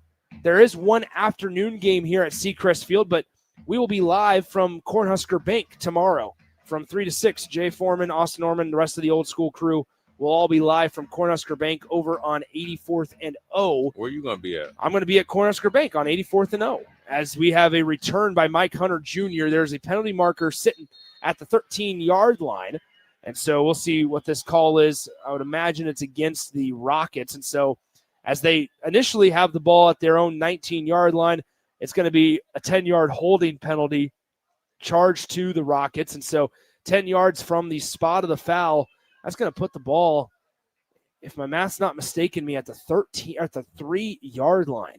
Yeah, one of the big keys was not to play behind the chains, right? And that's for both teams. But more importantly, the Northeast Rockets, they came in here at 4-1 and obviously going against a team that was ripe for the picking for an upset in the Southwest Silverhawks. So they're behind, obviously, the chains and definitely behind in the scoreboard. So what you're thinking about if you're Coach Boyd, we got to get some rhythm back into our offense, right? We got to get our play calls to match our playmakers. You got Paulson that probably is out with a little bit of a break. You got Montoya that's shown the ability to make people miss. You got McDonald, and then obviously you got Mike Hunter Jr. I'm trying to overfeed these guys here in this fourth quarter. It's 1st and 10, quick pass out near side. It's somehow hauled in with the fingertips by number 4, Zane Scully. Yeah, that's a good catch there by Scully. A little bit late pass there by Matson, but nevertheless a good catch there by Scully. Now you want to just line up and keep, trickulating down the field. Now it's a 2-yard gain. You're going to have this zone that Southwest is playing is keeping everything in front of them. So by just lining up static, no motion, no shifts, you're playing into their hands. 2nd down and 7. The snap back, a little bit of a bobble, and Robinson is there to sack Matson again. The 3rd time tonight, Evan Robinson gets in the backfield, and the 3rd time he's drug Grant Matson down to the turf for a sack. And so now that's going to move them behind the original line of scrimmage. It'll be 3rd down and 13, and Lincoln Northeast struggling to get anything going more than 5 yards in one direction on offense. Yeah, Evan Robinson is a good-looking athlete. Obviously, he's a junior. He got a lot of schools looking at him. Plays multiple positions. Good job there getting another sack, and he almost got rewarded for a touchdown. We're on the read option quarterback keeper. Matson slips on the turf and falls, and he's down at the 1-yard line. So the bad things get worse for Lincoln Northeast offensively. There's no choice here but to punt this one away from the 1. You're seeing these mishaps. You're seeing a little bit of lack of energy, right? Number one is the lack of depth there for Coach Boyd, and he knows that, right? So they would have to come in and play the perfect game. But also, I think the physicality, and I call it the gut punches, and right, or the deposits for what you're seeing now, right? Mishandling of the football, right? Where you have Matson getting hit by 4, 5, 6 aggressive defenders. The lack of ability to execute simple plays that were explosive plays in the first half is coming back to bite Northeast Rockets in here. And now it's a short punt. Now you're playing again. You're back on the field. Now you're playing a field possession game here.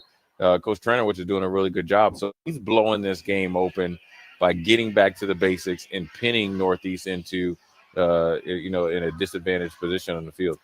So Lincoln Southwest, after the line drive short punt, will take over 1st and 10 at the Rockets' 37-yard line. It's 1st and 10. 7:48 to go in the ball game. 35-6 is your score in favor of Lincoln Southwest. Didn't see this one, honestly, Jay, kind of unfolding in this way, but you got to give credit where credit's due. Lincoln Southwest done a good job of creating some separation, kind of strengthening their grip defensively as well, and they've been able to kind of start possessions on the plus side of the 50 more times than not, and on top of it, consistently dominate on the ground as they hand it off. Sanchez bounces outside, now cuts back in just outside the hash marks, in between the hashes and the numbers, and he gets forward for a gain of 3. Yeah, they really got back to basics, which then allowed them to win the field possession game and obviously keep Northeast pinned back with their back against the wall. And then they continue to run their their power running game with obviously Noah Curtis and Emmett Sanchez. Haven't seen much of Luke Mitchell here in the second half.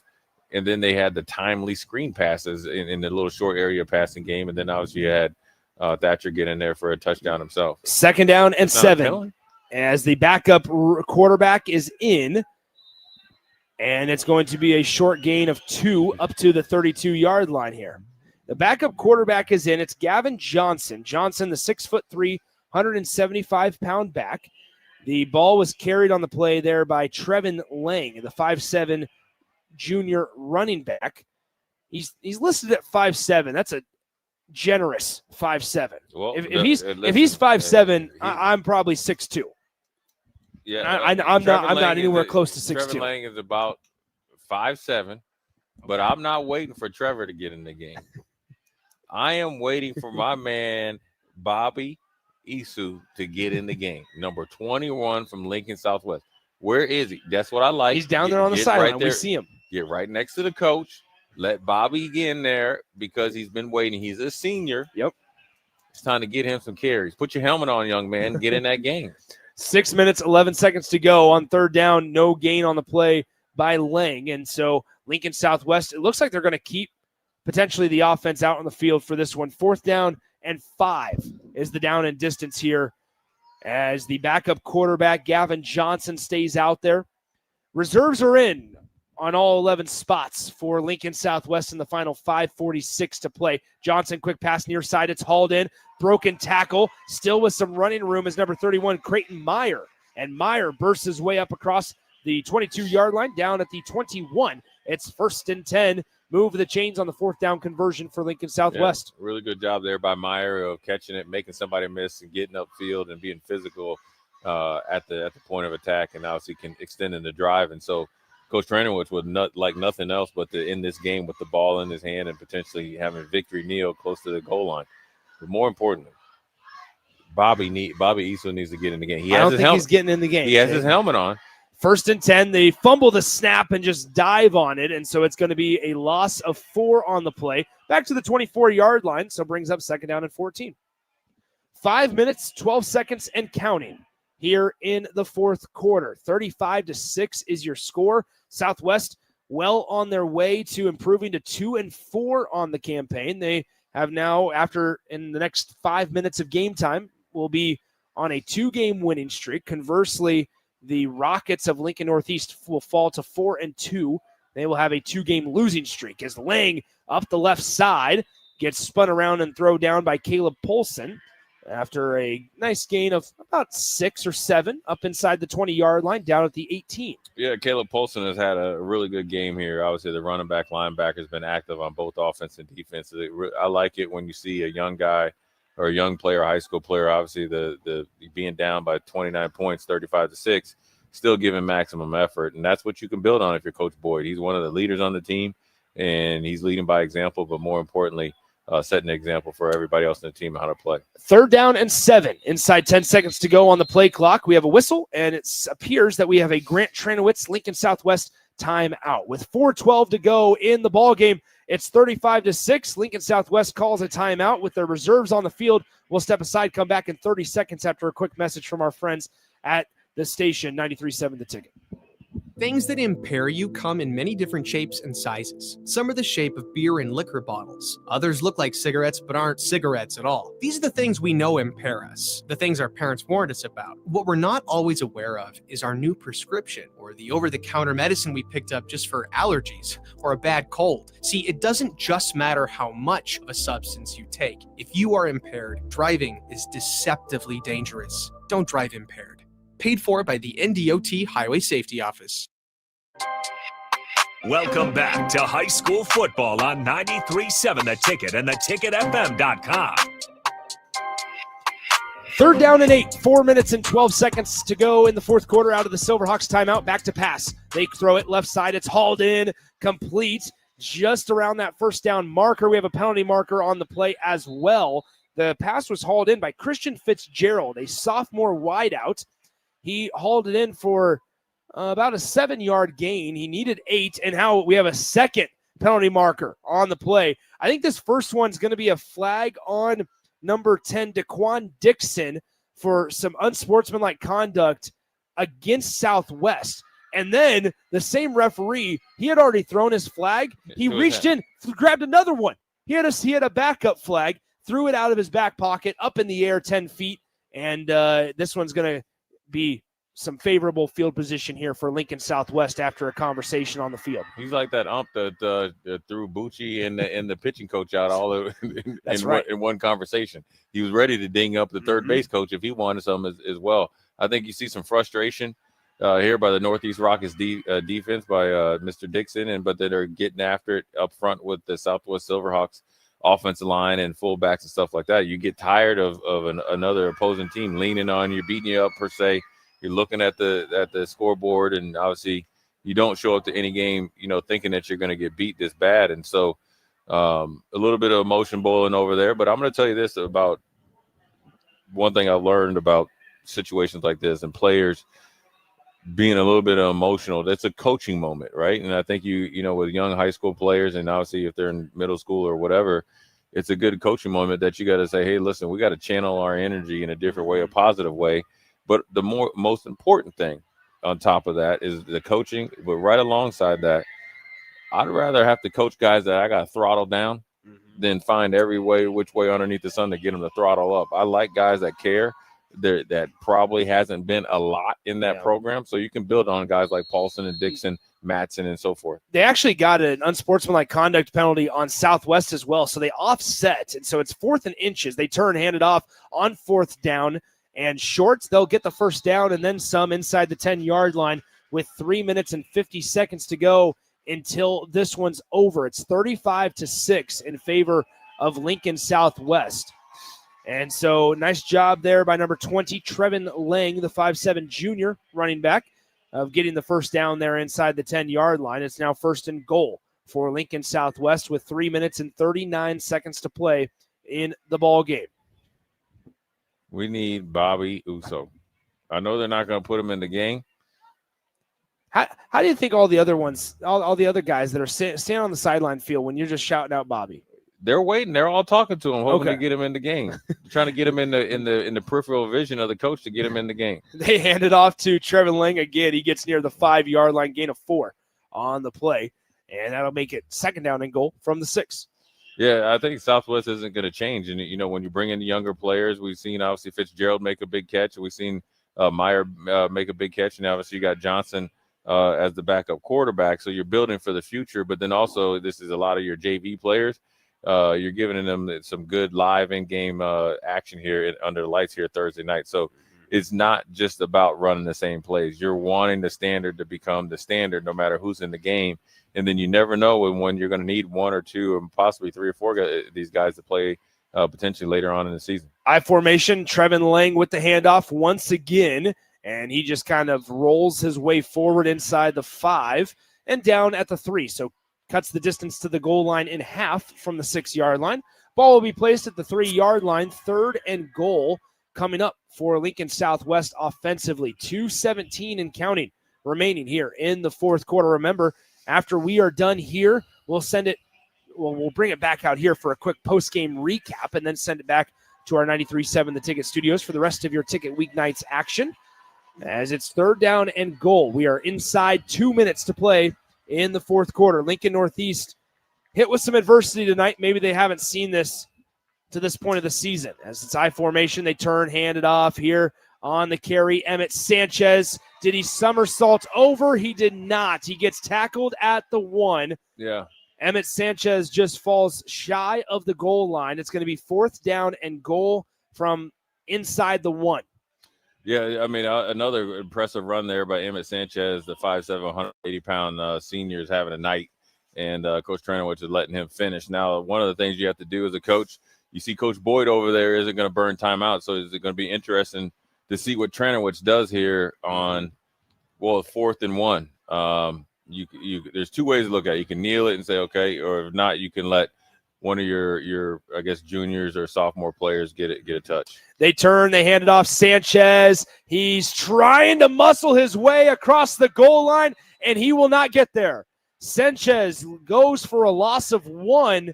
He was spun around a couple of times. The quarterback, number 17, Gavin Johnson, was trying to push him in from behind, and there just wasn't enough muscle there. It's a turnover on downs, and Lincoln Northeast takes over 1st and 10 at their own 2 with 59 seconds to play. Yeah, that's encouraging there for the Northeast Rockets to continue to battle all the way to the end, and that's what a coach is going to preach, and that's what Coach Boyd wants out of all of his players. Now, Southwest was, kind of playing, their backup players and allowing them to do what they need to do, but now it's another chance for our offense to come out on the field. I am trying to go deep. I'm trying to get it to Mike Hunter Jr. I'm trying to get it to McDonald. It's quick passing games. It's actually – again, Nick, obviously the game is obviously going to be won by Southwest, but this is a great opportunity to work on your 2-minute offense, work on your operation, and then also get some confidence built in for the next game here for this Northeast Rockets offense. 59 seconds shows on the game clock. 1st and 10 from their own 2-yard line, down 35-6. Just will take 2 snaps for Lincoln Northeast to salt this one away. The backup quarterback, Zane Scully, is in at QB for Lincoln Northeast, as well as the backup running back, Austin Hanlon. He lined up to the left hip of Zane Scully. 35-6, they send Tyron Buckley in motion from bottom to top. Scully will keep this one himself, bounce it left side, cuts up field. He gets it across the 10-yard line where he's immediately tackled down. A nice gain of 8 on the play. And with 47 seconds and counting, it's going to be 2nd down and 1. Yeah, nice job by Zane Scully. Yeah, good job by Zane. I call him Zigga Zane, Zane Scully. Good job there coming in the backup role. He had a couple good catches and good plays on defense, and now he gets a chance to play quarterback and try to lead an offensive score here before the game's over. Scully back to pass, looking, gets pressured and flushed. Now he resets his feet, throws it downfield. It's hauled in with nobody behind him. off to the races. Lincoln Northeast with 18 seconds left in the game will score, and that's a touchdown for the Rockets in the final moments of this one. That's exactly what you want, though, when you come in as a backup quarterback or when you're the Northeast Rockets offense. It's never over until it's over. You want to get some positive vibes for it. Zane Scully did a really good job of breaking the pocket, squaring his shoulders up, told McDonald to go house. That I have a feeling, Nick, that has happened a lot between those two and connecting us on a deep route. Great pass, great catch. Good job there by Northeast Rockets. Not only scoring, but previously giving them a chance to score, because very easily you could have let Southwest score another touchdown. I like the pride built in that program. An 89-yard pitch and catch from Zane Scully to Julian McDonald. That is Scully's 4th touchdown pass of the year. McDonald's 2nd receiving touchdown of the campaign as well. And with the extra point up and good, it is now 35-13. Lincoln Northeast draws just a tad closer, still with 16 seconds only showing on the game clock here in the 4th quarter. But to your point, I thought Zane Scully did a really nice job evading pressure, flushing himself out to the left a little bit, resetting his feet, and was able to fire a nice 35-yard carry in the air into the hands of Julian McDonald. And if you're Lincoln Southwest, not probably one that you wanted to give up, but probably some teaching tape there for some of the reserves that were in. Yeah, again, as much as they had JV offense in there, they had some JV players in there, and you talk about setting the edge, keeping contained against a mobile quarterback with a live arm, and, Zane Scully came and give him credit. You guys are competing. No matter where you're at in your college, or not college, but in your high school career, you get a chance to play. Zane Scully has made plays as a receiver, made plays as a defensive player, then obviously made a huge play there as a quarterback. So great job by Coach Boyd in Northeast of teaching and infusing in those kids never to quit. Even better job by the kids of not quitting.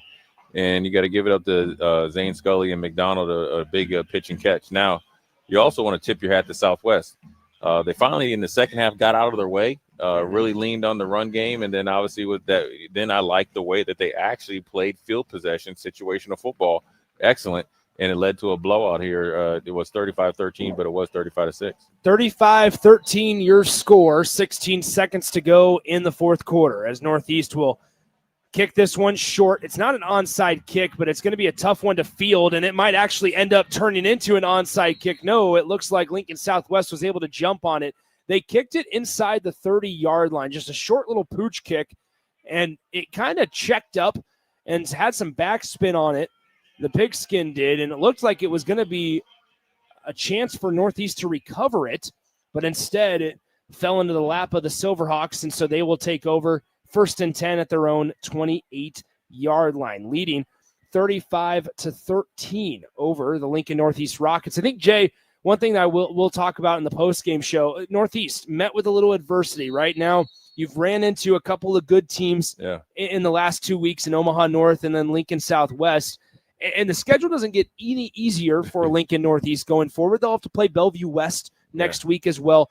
I think one thing we'll definitely talk about in the next couple of minutes is just now what's next, right? Like what's the next stepping stone for this Lincoln Southwest in the victory formation? They will kneel this one down and they'll head home. They're going to have a delay of game, I believe, and they'll have to reset 5 yards farther back.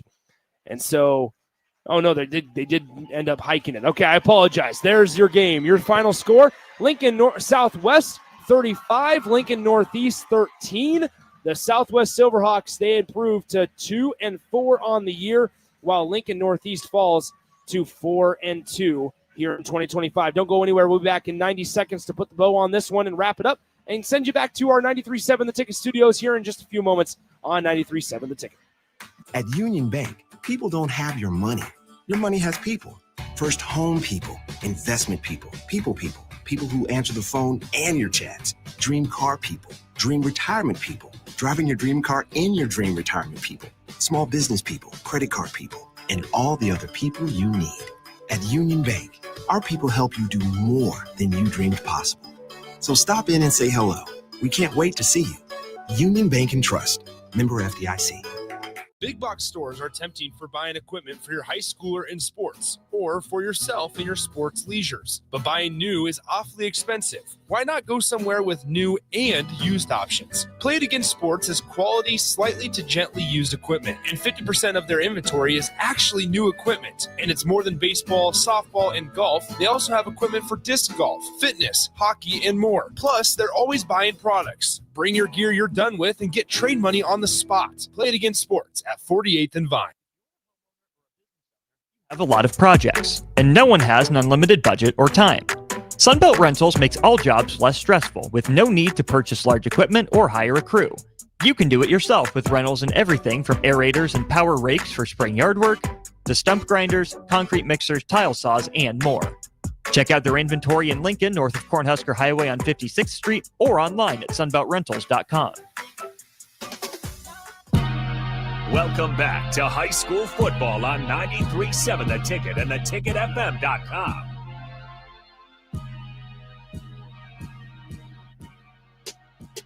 Welcome back in.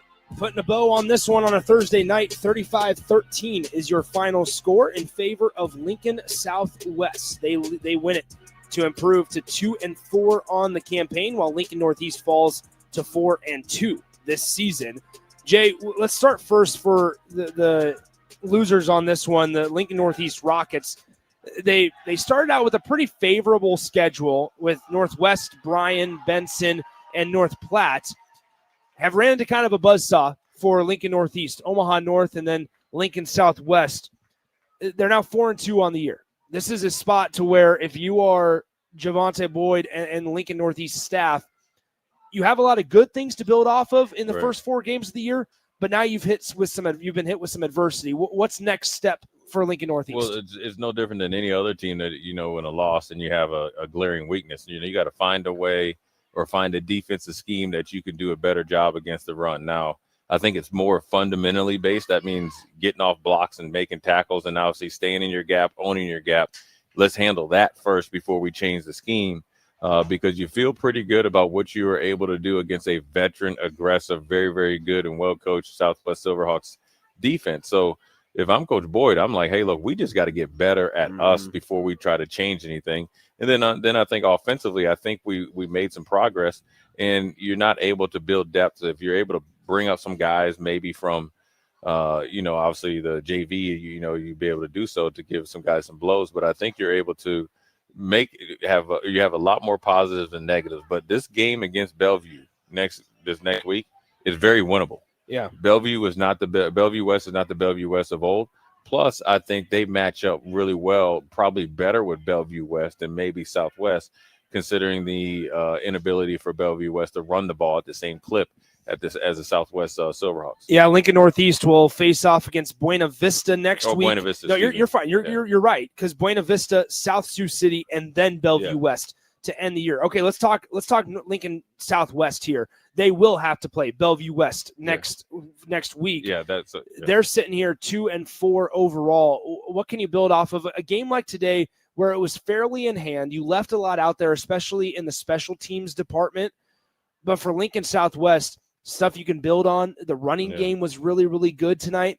But against a team like Bellevue West, you're probably going to have to throw the ball a little bit. Yeah, I think what you need to do is actually just sharpen up on sticking with the run. I think when, with this offensive line, I think you'll be able to run the ball pretty effectively.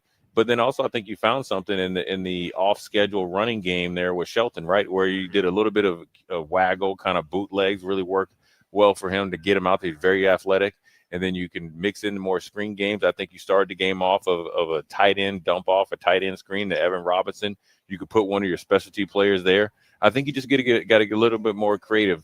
Shelton's skill set as a young sophomore is what it is. He's going to get a ton better. But I think to get the maximum out of right now, you got to do what you did in the middle of the third quarter and fourth quarter. That'll really, really open up that run game in a huge game against Bellevue West. This is a huge game for Southwest to beat a Bellevue West and Metro team that's a little bit down this year, but you have an equalizer, and that's that offensive line and run game. And I think for Coach Trenowich, the biggest thing is we got to get out of our own way. We got to cut these penalties down. We cut the penalties down. We'll blow Bellevue West out next week. to surprise the whole state. 35-13, that's your final score. Lincoln Southwest out in front, and they win it to improve to 2-4 here in 2025. That'll do it for us from Seacrest Field. Thanks to Harrison Arns back in our 93.7 The Ticket studios. Make sure you stay put right here on The Ticket as Harrison and DP will take you through the rest of your Ticket weeknight evening. Thanks to Jay Foreman, as always, for sitting alongside. Nick Sainert saying so long from Seacrest Field. Week 6 of high school football action is in the books right here on 93.7 The Ticket.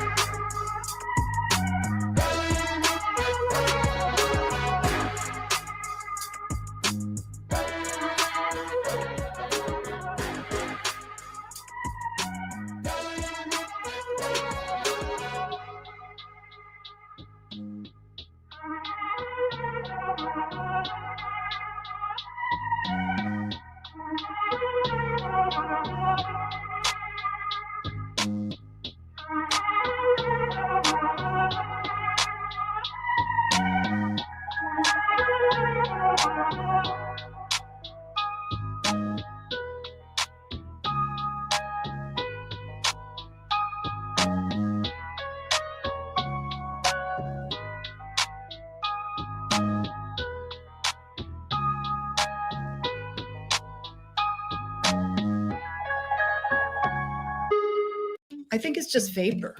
Vaping is safer than smoking, isn't it? There's really not even that much nicotine in them, right? One vape pod has as much nicotine as